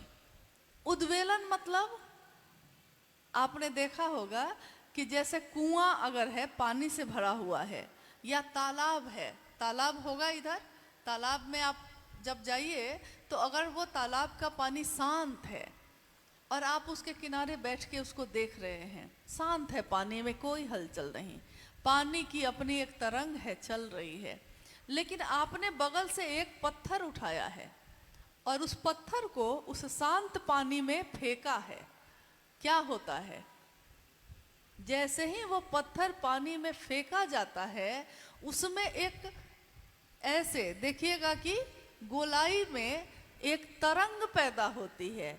उद्वेलन का अर्थ यही हुआ कि हमारे मन में जो जगत के लिए तरंग है, लेकिन शिव के लिए नहीं है, महादेव के लिए नहीं है, तो जैसे ही हम अपना शिष्य भाव देते हैं, वो गुरु जो मेरे मन को ऑपरेट करते हैं। अब वो गुरु उस मन में ये उद्वेलन पैदा करते हैं, यानी वो तरंगे पैदा होती हैं। आप कहिएगा कि ये तरंग जो पैदा होती है ये क्या करती है? साहब कहते हैं कि ये जो तरंग पैदा होती है वो व्यक्ति के मन में पैदा होती है, शिव के लिए पैदा होती है। और जैसे जैसे ये तरंग गहरी होती है, बढ़ती चली जाती है, तो व्यक्ति की चिंतन धारा, यानी उसका चिंतन धारा मतलब हम चिंतन करते हैं ना, हम अपने घर के लिए करते हैं, परिवार के लिए करते हैं, समाज के लिए करते हैं, हम कोई ना कोई चिंतन करते हैं, सबका भला हो, सबका अच्छा हो, कुछ ना कुछ करते हैं। लेकिन इस चिंतन करने में हमारा स्वार्थ होता है, यानी शुरू तो हो मेरे से हो, मिले दया मुझको मिले, सामान मिले मुझको मिले, समृद्धि मिले मुझको मिले, यानी स्वार्थ से भरा हुआ ये सोच जो मेरी है, ये जो चिंतन है, ये क्या है? ये स्वार्थ से भरा हुआ है। लेकिन जब शिष्य भाव गुरु भाव से मिलता है और तब जो उद्वेलन पैदा होता है, वो व्यक्ति के मन को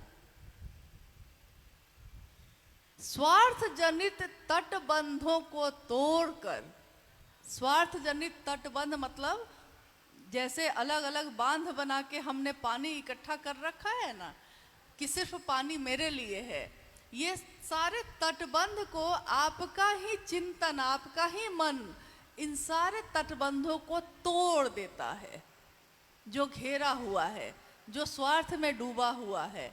और ये तटबंधों को तोड़कर वो क्या करता है? तो सर्वमय होता है, सबका चिंतन करता है, सबका भला चाहता है, सबके लिए अच्छा करता है। और मन का भैरव, इसकी अगली पंक्ति है कि मन का भैरव दैविक, दैहिक, भौतिक, ये तीनों तरह के जितने भी कष्ट हैं, सारे कष्टों को अपने त्रिशूल से विदीर्ण करता है। मन का भैरव, यानी अब हमारा वही मन जो बहुत कमजोर था, छोटी छोटी बातों पे जो रोता था, कोने में बैठ के हम रोते थे, पति ने कुछ कह दिया तो आंखों में आंसू हैं, पड़ोसी ने झगड़ा कर लिया तो बैठ के रो रहे हैं, घर में किसी ने कुछ कह दिया तो रो रहे हैं, परेशान हैं, तनाव में हैं, पागल हुए जा रहे हैं छोटी छोटी बातों पे। और आज बड़ी बड़ी बातें होती हैं, आप अपने ही कानों से सुनते हैं कि किसी ने आपके लिए क्या क्या ना कह दिया, जबकि आपने नहीं किया है कुछ ऐसा। वो सारी बातें सुनते हैं आप, लेकिन आपके मन पे इन बातों का कोई प्रभाव नहीं। क्यों नहीं है? क्योंकि ये मन जो इतना कमजोर था, उसने शिव की संगति ली है, और शिव की संगति लेने के बाद ये मन अब कैसा है? तो मन का भैरव, भैरव मतलब जिसकी आवाज सुन के भी भय पैदा हो। भैरव शिव का के गण हैं ये, आवाज सुन के भी जिसके भय पैदा हो। आपका ही मन अब मन भैरव है, और वो क्या करता है? जब मन मजबूत होता है तो क्या होता है?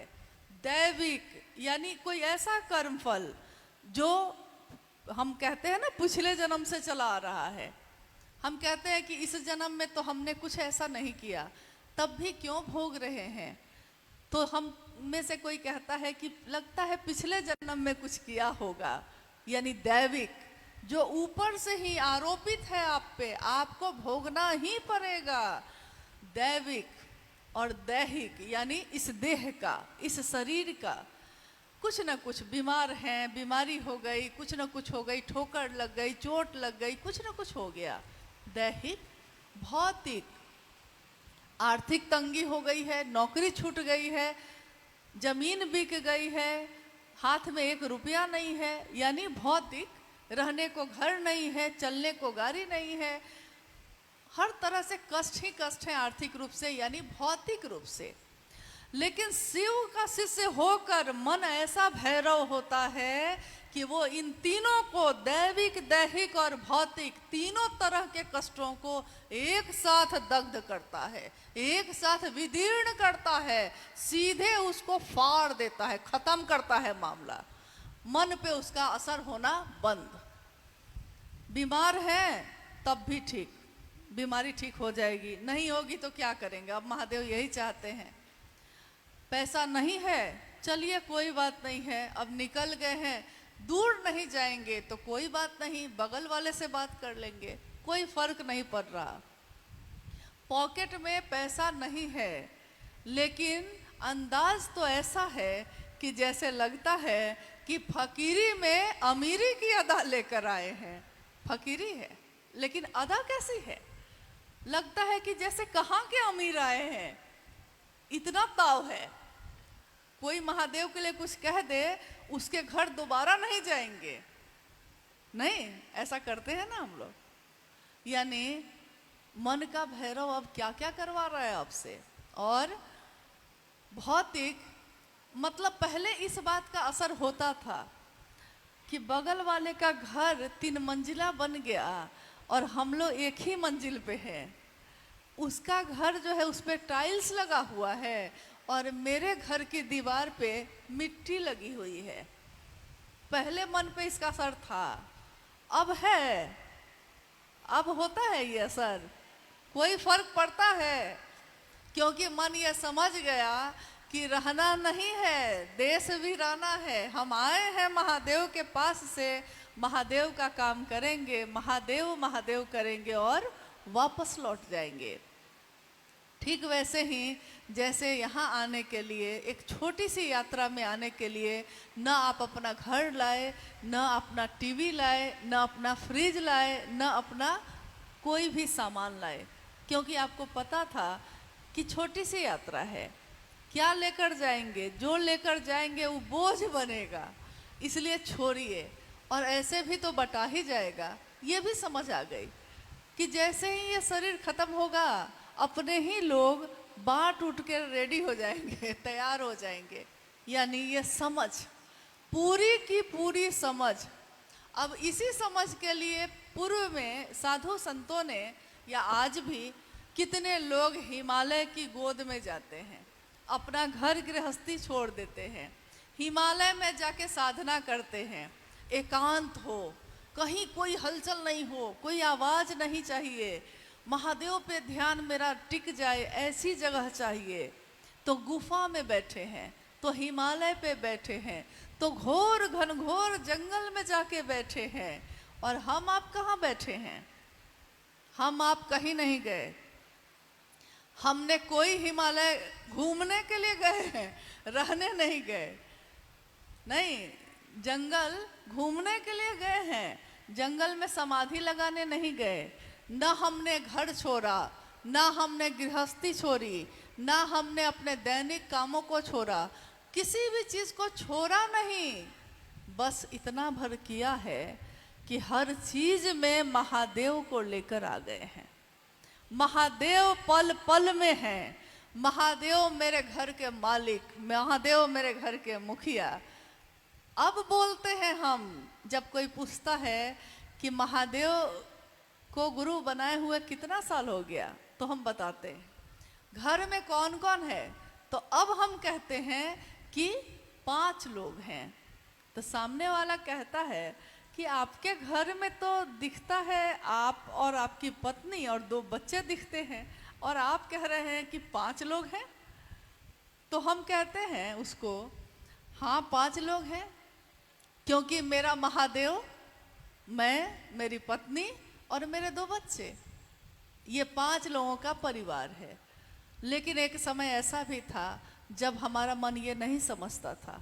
उस समय हमारा मन यही समझता था परिवार मतलब यही होता है, ये 4 लोग बस। आज अगर कहते हैं कि आपके परिवार में कितने लोग हैं, तो हम कहते हैं कि गिनती नहीं हो सकती भाई साहब। ये धरती हमारा जो है, धरती हमारा फर्श है, यानी धरती है, फर्श है, और आकाश जो है वही हमारी छत है। क्योंकि अब इस परिवार में इतने लोग हैं कि इसका घर कंक्रीट का नहीं बन सकता। छोटे से छोटे या बड़े से घर में भी अब शिव के शिष्य नहीं समा सकते। क्यों हुआ ये? क्योंकि कभी कुछ लोगों ने साहब की इस बात को सुना भी और समझा भी, और उनकी बातों को सुनकर समझकर वो निकल गए। गली गली गांव गांव जाकर उन्होंने अपने गुरु के नाम का झंडा बुलंद किया। उस समय के गुरु भाई और गुरु बहन जो गांव गांव में जाते थे, शायद आपको पता हो या ना हो, लेकिन माँ नीलम आनंद बताती थी कि लोग जो जाते हैं, मैंने उनसे पूछा कि वो जो गुरु भाई आए थे वो हमेशा एक झोली लेकर क्यों आते हैं, एक थैला क्यों रहता है? एक गुरु भाई जो हमेशा आते थे तो जब आते थे तो एक थैली लेके आते थे, हमेशा उस थैली को पकड़े रहते थे। तो माँ नीलम आनंद जी ने कहा कि उस थैली में जानती हो क्या है? एक शिष्यानुभूति है, 3 सूत्र का कार्ड है, और साहब ने जो लिखा है ना कि शिव आज भी गुरु हैं, मैंने परीक्षा की है, आपकी परीक्षा प्रार्थनीय है, उसका स्टिकर है। और ये लोग जहाँ जाते हैं, जिसके नाम की घोषणा करते हैं, उसको शिष्यानुभूति देते हैं पढ़ने के लिए, और कहते हैं कि इसको पढ़िएगा। सामने वाला कहता है कि पैसा लगेगा क्या? तो गुरु भाई कहते हैं कि नहीं, इसका मूल्य है आपका शिव शिष्य होना, यही मूल्य चुका दीजिएगा। और शायद सामने वाला समझता भी नहीं कि कितना बड़ा मूल्य है ये, कितनी बड़ी कीमत मांगी गई है ये। एक बार शिव का जो हो गया फिर वो कहाँ जाएगा? एक बार जो शिखर पे चला गया वो अब चलेगा तो नीचे ही चलेगा ना, क्योंकि उससे ऊपर तो अब कुछ भी नहीं है। महादेव जो गुरु हैं, महादेव जो जगत के गुरु हैं, आज मेरे आपके गुरु हुए हैं। उस समय तो झोली लेकर लोग घूमे और शिष्यानुभूति और 3 सूत्र का कार्ड बांटा लोगों को। ये कौन लोग थे? क्या उनके पास बहुत पैसे थे कि इतना इतना शिष्यानुभूति छपवा लिया?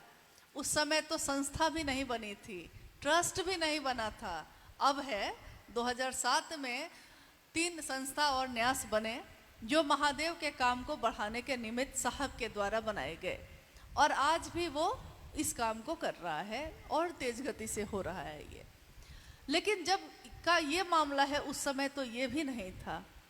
तो आपने कभी सोचा है कि शिष्यानुभूति दी तो गई मुफ्त में, लेकिन छपने में पैसे तो लगे होंगे। एक बार साहब ने कहा कि यार, अगर मैंने ये सोचा होता कि पैसे ही कमाने हैं मुझको, तो शिष्यानुभूति की कीमत 10 रुपए रख देता और आज मैं अरबपति होता। क्योंकि इतनी कॉपी इसकी बटी है कि जिसकी कीमत 10 रुपए भी अगर होती तो आज मैं अरबपति होता और आलीशान जगह पे रहता।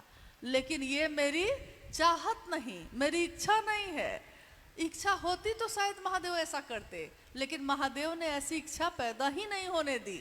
उन्होंने कहा कि बताइए, ये छपने में पैसे लगे होंगे कि नहीं?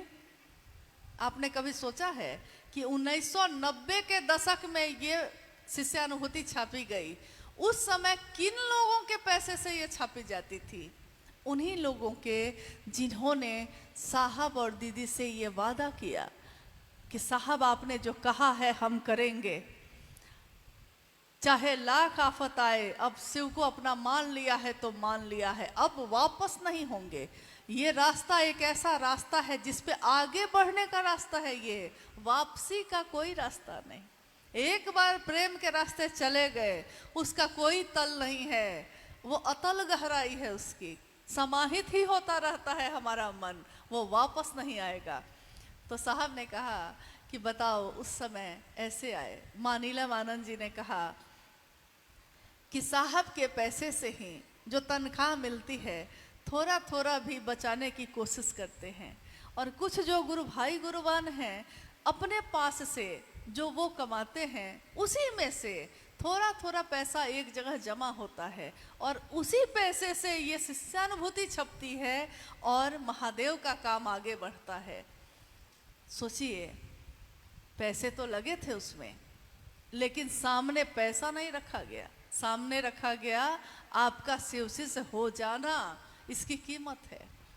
और इस कीमत को लोगों ने चुकाया, शिवजी से बनकर उस रास्ते पे चल के, तभी आज शिवशिष्यता इतनी ज़्यादा है, करोड़ों की संख्या जिसमें है और गिनती जिसकी नहीं हो सकती, वैसा कारवां आज बन गया है।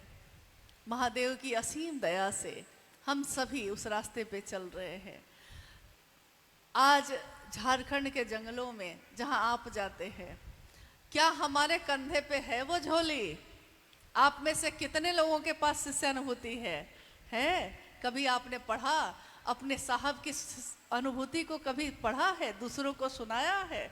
क्या अपने साहब के इस दर्द को बांटा लोगों में? क्यों बांटा है तो बहुत अच्छा, और अगर नहीं बांटा है तो अनुरोध है कि इसको जरूर, नहीं पढ़ने आता है तो कोई बात नहीं।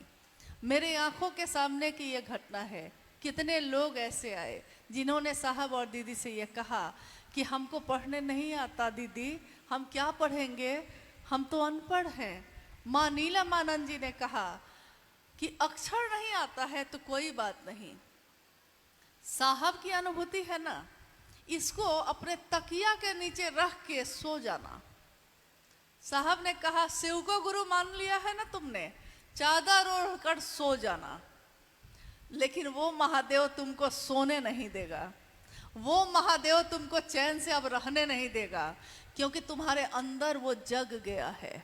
और जब घर में कोई जग जाए तो दूसरे अगर सोए हुए रहते हैं तो आप बेचैन होते हैं। घर में सुबह सुबह आपके कोई तो जगता होगा, कोई एक आदमी सबसे पहले जगता होगा, लेकिन जो जगता है वो जब दूसरों को सोया देखता है तो वो क्यों बेचैन होता है? उसको तो नहीं होना चाहिए, उसको तो सोचना चाहिए और अच्छा है, और सो जाओ 2 घंटा, आराम कर लो। लेकिन ऐसा नहीं होता, आप शरीर से सोए हुए देख रहे हैं किसी को तो आप बेचैन हैं।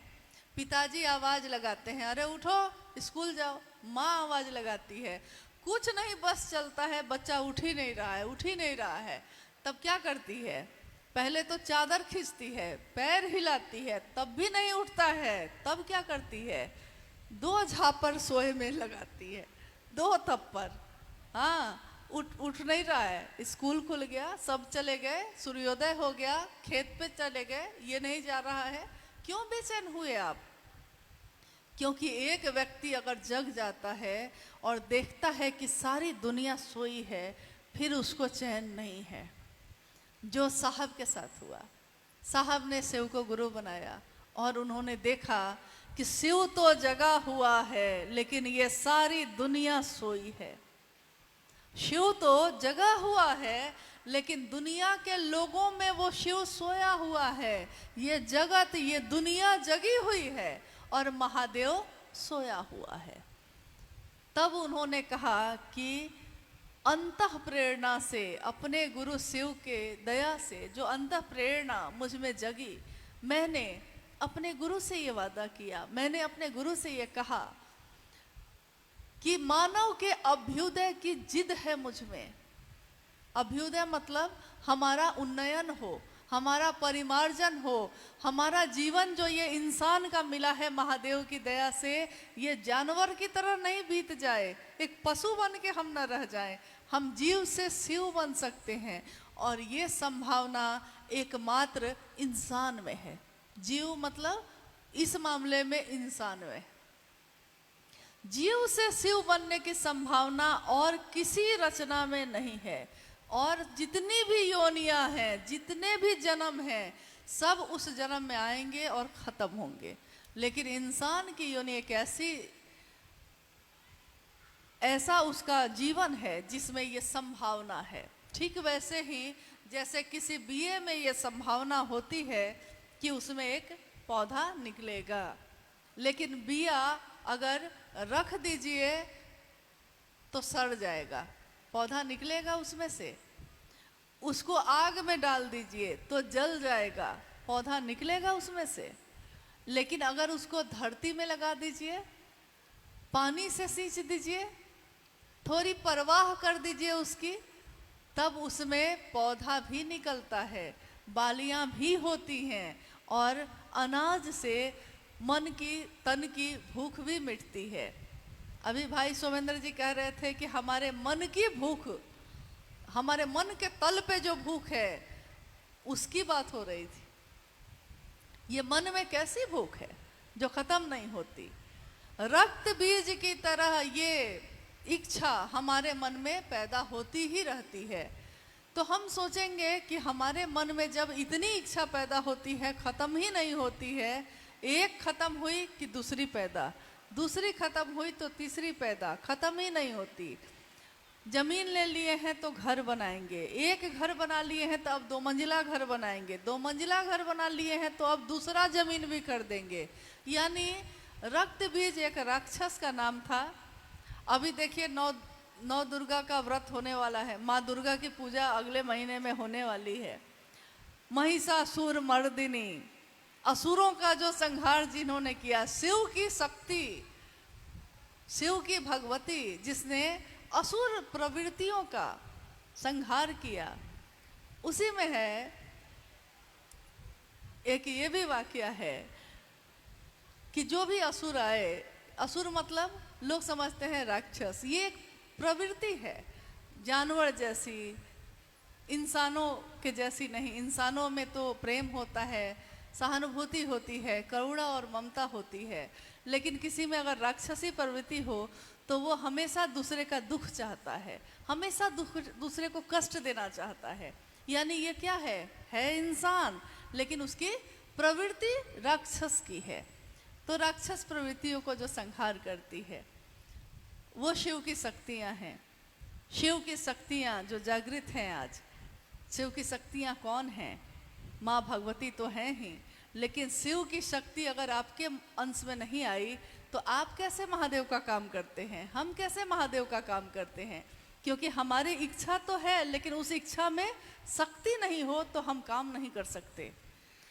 इच्छा शक्ति जिसको हम कहते हैं, इच्छा में ताकत नहीं हो तो हम चल सकेंगे, हम काम कर सकेंगे? नहीं कर सकेंगे। एक बार एक जिज्ञासा आई थी साहब के पास कि हम भगवती की पूजा करें या ना करें। शिव का शिष्य होकर हमको भगवती की पूजा करनी चाहिए कि नहीं करनी चाहिए? तो साहब ने कहा कि पहले ये तो जान लो भगवती कौन है। शिव की ही तो शक्ति है, न वो शिव से अलग है न शिव उनसे अलग है, क्योंकि शिव का ही प्रकटीकरण है वो, तो अलग थोड़े ही है। लेकिन शिव की पूजा सबकी पूजा, उसमें उनकी सारी शक्तियाँ, समस्त शक्तियाँ उसी में प्रकट होती हैं, उसी में विलीन होती हैं, और उसी का प्रकटीकरण हम और आप भी हैं। हमारा मन भी उसी तरह चलता है। चलिए, आज जो ये संगोष्ठी है उसमें अब ये समापन के तरफ है, लेकिन हम लोग जिज्ञासाओं पे बात कर लेते हैं। अगर कोई जिज्ञासा आई है, जिज्ञासा का अर्थ होता है जो आपके मन में पैदा हुई हो। अगर आपके मन में ये पैदा हुई है तो उसका उत्तर जितना भर आता है देने की कोशिश हम लोग करेंगे, क्योंकि ये गुरु का मंच है, इस पे कोई विद्वान नहीं है, कोई बहुत ज्ञानी नहीं बैठा है। जैसे आप शिव के शिष्य, वैसे हम भी शिव के शिष्य, और हम सभी गुरु भाई गुरु बहन जितना भर हमने अपने साहब से जाना है महादेव के बारे में, उतना भर दूसरों से बताने की कोशिश करते हैं। कहते हैं कि जितना जाना है उतना भर तो बताइए। खुद अपने ही सीने में दफन करके रह जाएंगे तो किसी का भला नहीं होगा। तो जितना जाना है, जितना पाया है, दूसरों में बांटने की कोशिश की जानी चाहिए। आइए हम जिज्ञासा पे चलते हैं।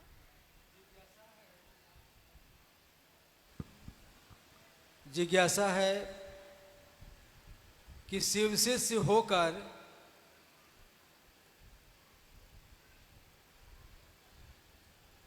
नहीं, शिव शिष्य बनकर कुछ लोग पूजा पाठ और झाड़ फूक तथा अन्य क्रियाएं करते हैं, जबकि साहब ने कहा है कि 3 सूत्र करना है और ये लोग नहीं मान रहे हैं। क्या करें और ये कहाँ तक उचित है? जिज्ञासा तो आपने सुन ही ली है जिज्ञासा ये है कि शिव का शिष्य बनकर हो, पहले इन्होंने कहा होकर, लेकिन तुरंत इनको लग गया कि हाँ गलत है ये, हो जो जाएगा वो तो ये काम करेगा ही नहीं। जो शिव शिष्य होगा वो तो शिव के नाम पे ये सारे व्यापार करेगा ही नहीं। यानी शिव शिष्य बन के, तो बन के मतलब मुखौटा लगाकर कि मैं भी गुरु भाई हूँ, मैं भी गुरु बहन हूँ, मैं भी शिव का शिष्य हूँ, कह के आप ही के बीच बैठेगा और आप ही के मन को शिव की चर्चा से हटाकर कभी झाड़ फूक, कभी ओझा घुनी, कभी कुछ समझाने लगता है।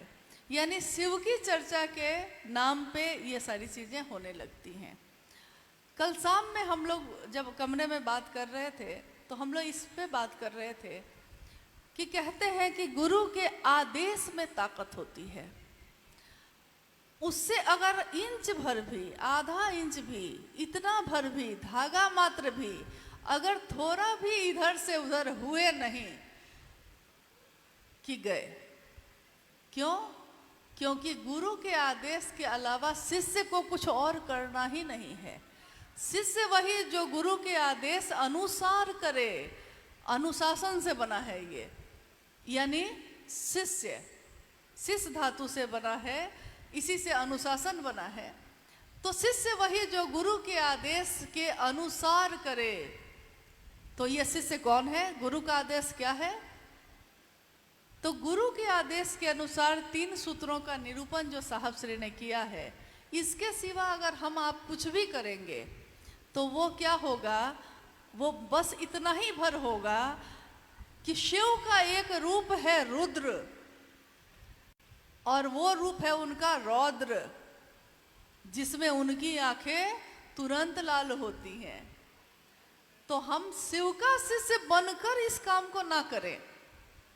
बाकी दूसरा चेहरा लगा के आपको करना है, आप करिए, आप जानिए, लेकिन शिव का शिष्य बनकर समाज में शिव का नाम लेकर और तब शिव शिष्यता से उलट अगर हम कुछ भी करते हैं तो साहब ने कहा कि याद रखिएगा कि महादेव है वो, उसकी आंखें तुरंत लाल होती हैं। और फिर और कहीं पे कोई दिक्कत होती है किसी को तो शिव की शरण में आता है। लेकिन अगर शिव ही क्रोधित हो गए तब किसकी शरण में जाएंगे? इसलिए ऐसा कोई कृत्य हम ना करें जिसकी क्षमा शिव भी ना कर सके। क्षमा जिसे कर सके न तुम भी, हो गई कोई ऐसी भूल। कोई ऐसी भूल ना हो जाए हमसे जिसकी क्षमा हमारे गुरु भी ना करें। जितना भर कहा गया है उतना भर हम करें। स्थान, काल, पात्र, इसका अपना एक विज्ञान है। स्थान यानी जिस दुनिया में हम रहते हैं, पात्र यानी मैं, आप, हर वो व्यक्ति जिसने कहा है कि शिव मेरे गुरु हैं, हर वो व्यक्ति वो पात्र है। स्थान ये भारत भूमि है और विश्व अब उस स्थान में शामिल है। पूरा विश्व, पूरा ब्रह्मांड, शरीरी अशरीरी सारी सत्ताएं उसमें शामिल हैं। और काल, जिस काल में, जिस कलयुग में ये जो समय चल रहा है इसको कहते हैं कलयुग। तो इस कलयुग में जिस काल में शिव की बात आई है, गुरु ने, शिव ने जितना भर कहा है, वरेण्य गुरु भ्राता ने जितना भर कहा है, हमको आपको उतना ही करना चाहिए, न उससे कम न उससे ज़्यादा। बस इतना ही अनुरोध है। बाकी कुछ भी अगर आप करते हैं तो अब इसकी जिम्मेदारी आपकी होगी, क्योंकि समझाते समझाते एक सदी बीत गई, एक युग बीत गया। कितना कहा साहब ने, रात दिन वो बोलते ही रहे। और उन्होंने एक दिन कहा कि 40 सालों से मैं एक ही बात कह रहा हूँ सबसे, महादेव को अपना गुरु बनाओ। अपना बनाओगे तो दर्द होगा, अपनों के साथ व्यापार नहीं होता। साहब ने कहा तुम अपने बेटे के साथ व्यापार नहीं करते, जो तुम्हारा अपना है उसमें दिमाग नहीं लगाते, उसमें तो दिल लगाते हो। महादेव मेरा है तो दिल का मामला है ना भाई। तुम चाहोगे कि मेरे कृत्य से महादेव कलंकित हो जाए? और साहब ने बार बार ये कहा कि शिव के शिष्य कदापि इस काम को ना करें। शिव का शिष्य बनकर, शिव के शिष्यता का मुखौटा लगाकर, अगर शिव शिष्यता से इतर, इससे बाहर हम में से कोई कुछ भी करता है तो फिर उसकी रक्षा कोई नहीं कर सकता। इससे बाहर कोई कुछ ना करे, बस इतना ही।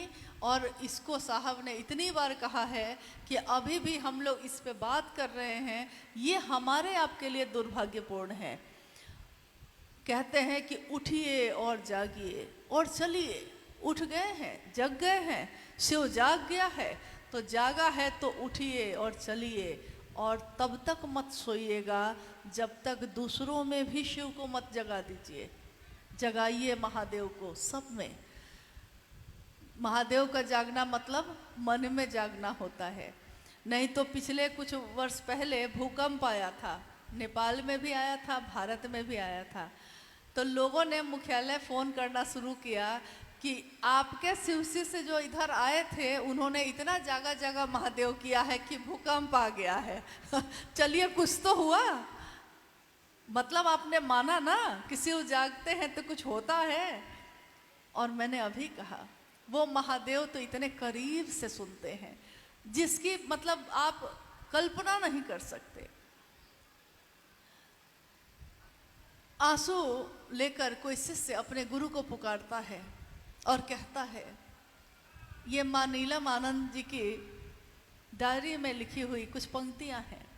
एक शिष्य अपने गुरु को पुकारता है, उसको कष्ट होगा तब भी वो गुरु को पुकारेगा, उसके मन में, उसके जीवन में सुख आएगा तब भी वो गुरु को पुकारेगा, और जब कोई सहारा नहीं होगा तब भी वो गुरु को ही पुकारेगा। तो वो पुकारता है कि आंसू का उपहार महागुरु आज चढ़ाने आया हूँ।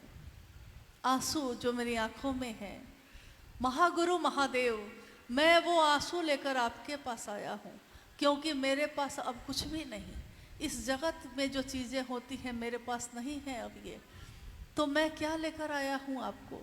वो महादेव से कहता है कि मैं लाना चाहता था आपके लिए उपहार, कुछ और अब मेरे पास है नहीं, तो आंसू का उपहार महागुरु आज चढ़ाने आया हूँ।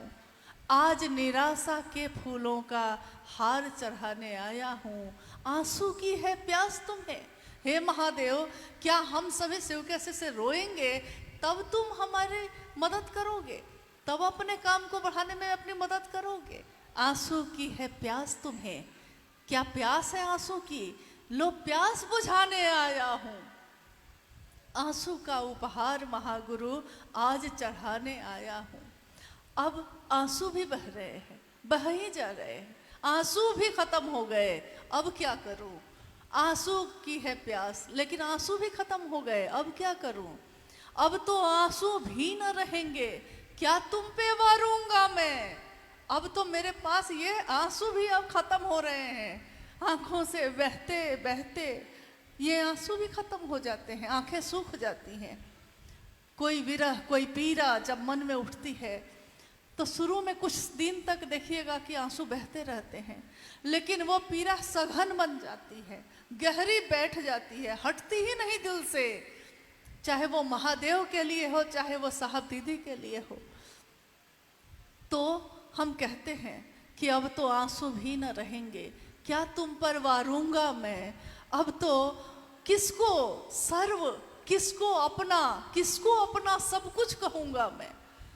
उठता है विश्वास तुम पर भी, तुमसे भी, क्योंकि सब जगह से निराश हो रहा हूँ, टूट रहा हूँ, तो तुम पर से भी विश्वास उठ जाता है। महादेव तुम हो कि नहीं, महादेव तुम विश्वास करते हो कि नहीं, महादेव तुम मदद करते हो कि नहीं। उठता है विश्वास तुमसे भी, लेकिन फिर सोचता हूँ किस पे विश्वास करूँगा मैं। तुमसे भी जब विश्वास उठ जाएगा तो अब किस पे विश्वास करूं मैं, क्योंकि अब तो कोई नहीं है तुम्हारे सिवा। इसलिए अब चाहे मदद करो या ना करो, अब विश्वास उठे या ना उठे, तुम ही रहोगे शिष्य की दुनिया में और कोई नहीं आएगा। लोग आएंगे, लोग जाएंगे, मेरे इस जीवन का क्या है, आपके इस जीवन का क्या है। कितने लोग मिले, कितने लोग चले गए, कितने तारे उगे इस धरती पे, इस आकाश में, और कितने तारे आकाश से टूट टूट कर गिर गए। लेकिन आकाश कभी शोक नहीं मनाता, आकाश कभी गम नहीं करता कि किसने मेरा साथ छोड़ा और किसने साथ पकड़ा। चलने वाला आंधियों में भी चलता है, अपने गुरु के विश्वास पे चलता है। और गुरु की दया कांटों को फूल में बदलती है। कैसे बदलती है? ये आध्यात्मिक ऊर्जा कैसे काम करती है? हम तो कहानी सुनते हैं कि मीरा को उसके ही देवर ने जहर दे दिया, क्योंकि महल की प्रतिष्ठा जा रही थी, गलियों में घूम रही थी वो। तो महल की रानी गलियों में जब घूमने लगी तो घर की प्रतिष्ठा जा रही थी। जहर का प्याला दे दिया। प्याले में क्या था? जहर। पिया तो क्या पिया? जहर। लेकिन उसके मन पे इस जहर का तो कोई असर नहीं था। तो वो जहर पीकर भी अमृत बना रहा। वो जहर पी भी गई तो अमृत बना रहा। तो दुनिया जहर देती है और महादेव की दया उसको अमृत बनाती है। दुनिया आपको गिराना चाहती है और महादेव की दया हाथ बढ़ाकर आपको अपने साथ लेकर चलती है। और किसका साथ चाहिए आपको? साहब ने तो कहा कि आओ चलें शिव की ओर, आओ। उन्होंने नहीं कहा कि जाओ, उन्होंने कहा आओ मेरे साथ आओ। और जब आपको उनका साथ मिला है, अब किसकी ज़रूरत है? तो अब जो आए शिव का शिष्य बनकर झुकिए। झुकना जो सीखता है महादेव के लिए, दुनिया उसके सामने झुकती है। झुकिए महादेव के लिए, चाहे वो महादेव का नंदी है, झुकिए। महादेव का है ना, वो सांप है, वो महादेव का है, लेकिन याद रखिएगा सड़क का सांप नहीं। तो झुकिए, क्योंकि आप महादेव के लिए झुकते हैं, आप किसी व्यक्ति के लिए नहीं। साहब ने कहा कि आप प्रणाम करते हैं किसी को, एक प्रणाम और अनेक परिणाम। ये वाक्य उन्होंने कहा तो हम लोगों ने उसके बैनर बनवा दिए, पोस्टर लगवा दिए कि एक प्रणाम के अनेक परिणाम होते हैं। क्योंकि एक प्रणाम जो आप करते हैं किसी को और उसके मन को शिव की तरफ लेकर चले जाते हैं, ये मामूली बात नहीं है। आप झुके हैं ना, प्रणाम करने के लिए झुके हैं आप किसी के आगे, आप उसके लिए नहीं झुके, आप अपने महादेव के लिए झुके। और इसमें मुझको या आपको, किसी भी शिव शिष्य को कोई लज्जा नहीं। हम अपने महादेव के लिए झुके हैं, झुके रहेंगे। आप भी शिव का शिष्य बनेंगे तो समझेंगे कि झुकने में क्या आनंद है। झुकने में कोई पीड़ा नहीं, झुकने में आनंद है। लोगों के लिए हित सोचने में कोई दुख नहीं, इसमें आनंद है, सुख है। क्योंकि जो आप दूसरे को दीजिएगा, इस काल का, इस समय का, इस दुनिया का ये विधान है कि जो दूसरे को दीजिएगा वही आपको वापस मिलेगा। मिलता है कि नहीं मिलता है? आपने दूसरे को पीड़ा दी है, आप सुख की नींद नहीं सो सकते। आपने दूसरे को सुख दिया है, आप सुख की नींद आपको नसीब है। आप जिस दिन सुबह से रात तक के अपने जीवन को देखिए, उस जीवन में अगर आपने किसी की मदद की है बिना सोचे हुए, किसी की इतनी सी मदद, थोड़ी सी, आपने देखा है कि कोई वृद्ध आदमी सड़क के किनारे खड़ा है और रास्ता पार करना चाहता है, बस इतनी ही मदद की है आपने उसकी। आप बड़े हैं, आपने उसका हाथ पकड़ा है और कहा कि बाबा चलिए मैं पार करा देता हूँ, और आप उसके साथ रास्ता पार करा देते हैं उसको। वो चला गया, 10 कदम ही तो आप उसकी मदद किए थे, 10 कदम ही तो चले थे उसके साथ, लेकिन उस दिन का पूरा दिन आपका आनंद में बीतता है। आनंद सुख से भी जो बढ़ के है।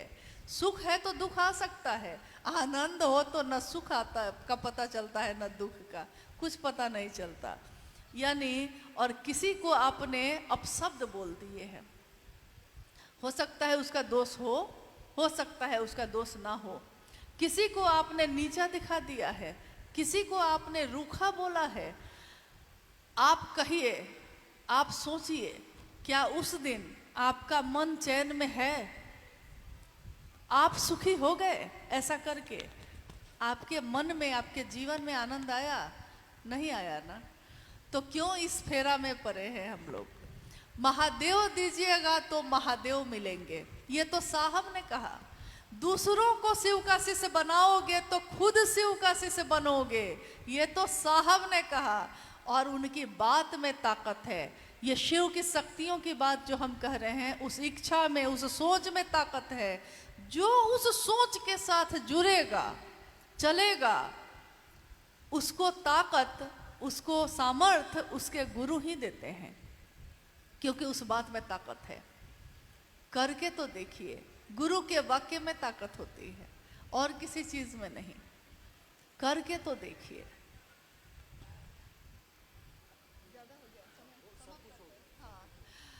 हाँ, इन्होंने कहा कि सब कुछ हो गया, सही बात है। और क्या कहे, इससे ज्यादा क्या है कहने को।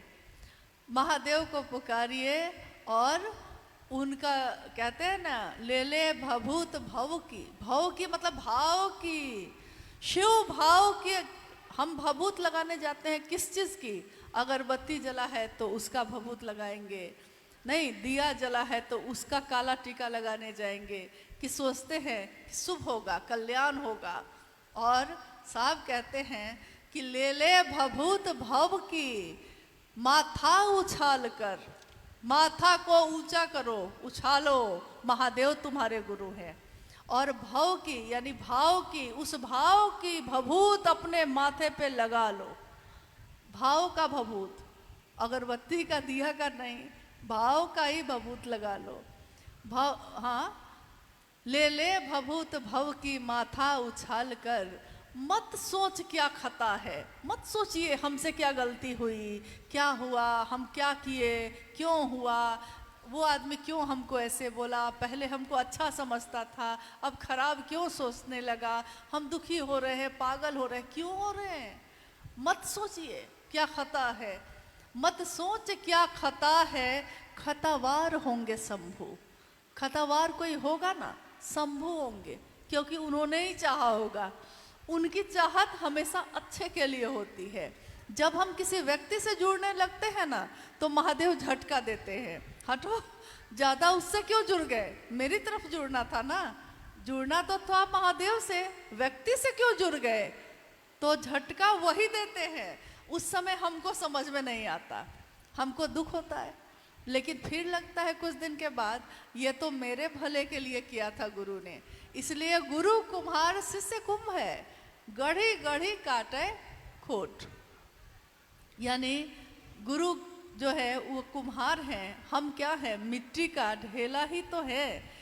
जैसी आकृति वो गुरु बनाना चाहते हैं वैसी वो बना देते हैं, और वैसी बन के हम सामने दिखते हैं। अब आपको जैसा महादेव ने बनाया है, अगर महादेव ने महादेव ही बना दिया है तो आगे बढ़िए, महादेव की दया लीजिए और महादेव के काम को बढ़ाने में दूसरों की मदद करिए। आपके अगल बगल में बहुत ऐसी जगह है जहाँ शिव शिष्टता का दिया नहीं जला। आपके टाटा के इस पूर्वी सिंहभूम के एक तरफ में उड़ीसा का मयूरभंज है, एक तरफ में बंगाल का वीरभूम है। बहुत ऐसी जगह है जहाँ अभी तक शिव शिष्टता की बात नहीं पहुँची। आपके लिए नज़दीक है। आग्रह है आप सभी से, अपने जिला को भी देखिए और थोड़ा बाहर निकलिए, इससे बहुत चीज़ें ठीक होती हैं। काम होता है तो शैतान आता है दिमाग में, नहीं आता है। काम करने वाले के दिमाग कभी खराब नहीं होता, वो ठीक रहता है हमेशा। तो हम लोग अपने गुरु के काम को बढ़ाएं। हम सभी का जीवन महादेव की दया से, साहब दीदी के आशीर्वाद से सुखमय हो, शिवमय हो, इसी की कामना इस संगोष्ठी में उपस्थित आप सभी के लिए और अपने लिए भी करती हूँ। महादेव की दया बनी रहे, हम साहब दीदी के संकल्प पे बढ़ सकें, थोड़ा भी कर सकें, चाहे ज़्यादा न कर सकें, इसी की कामना है। बस आप सभी के चरणों में प्रणाम है। आप सबको मेरा प्रणाम।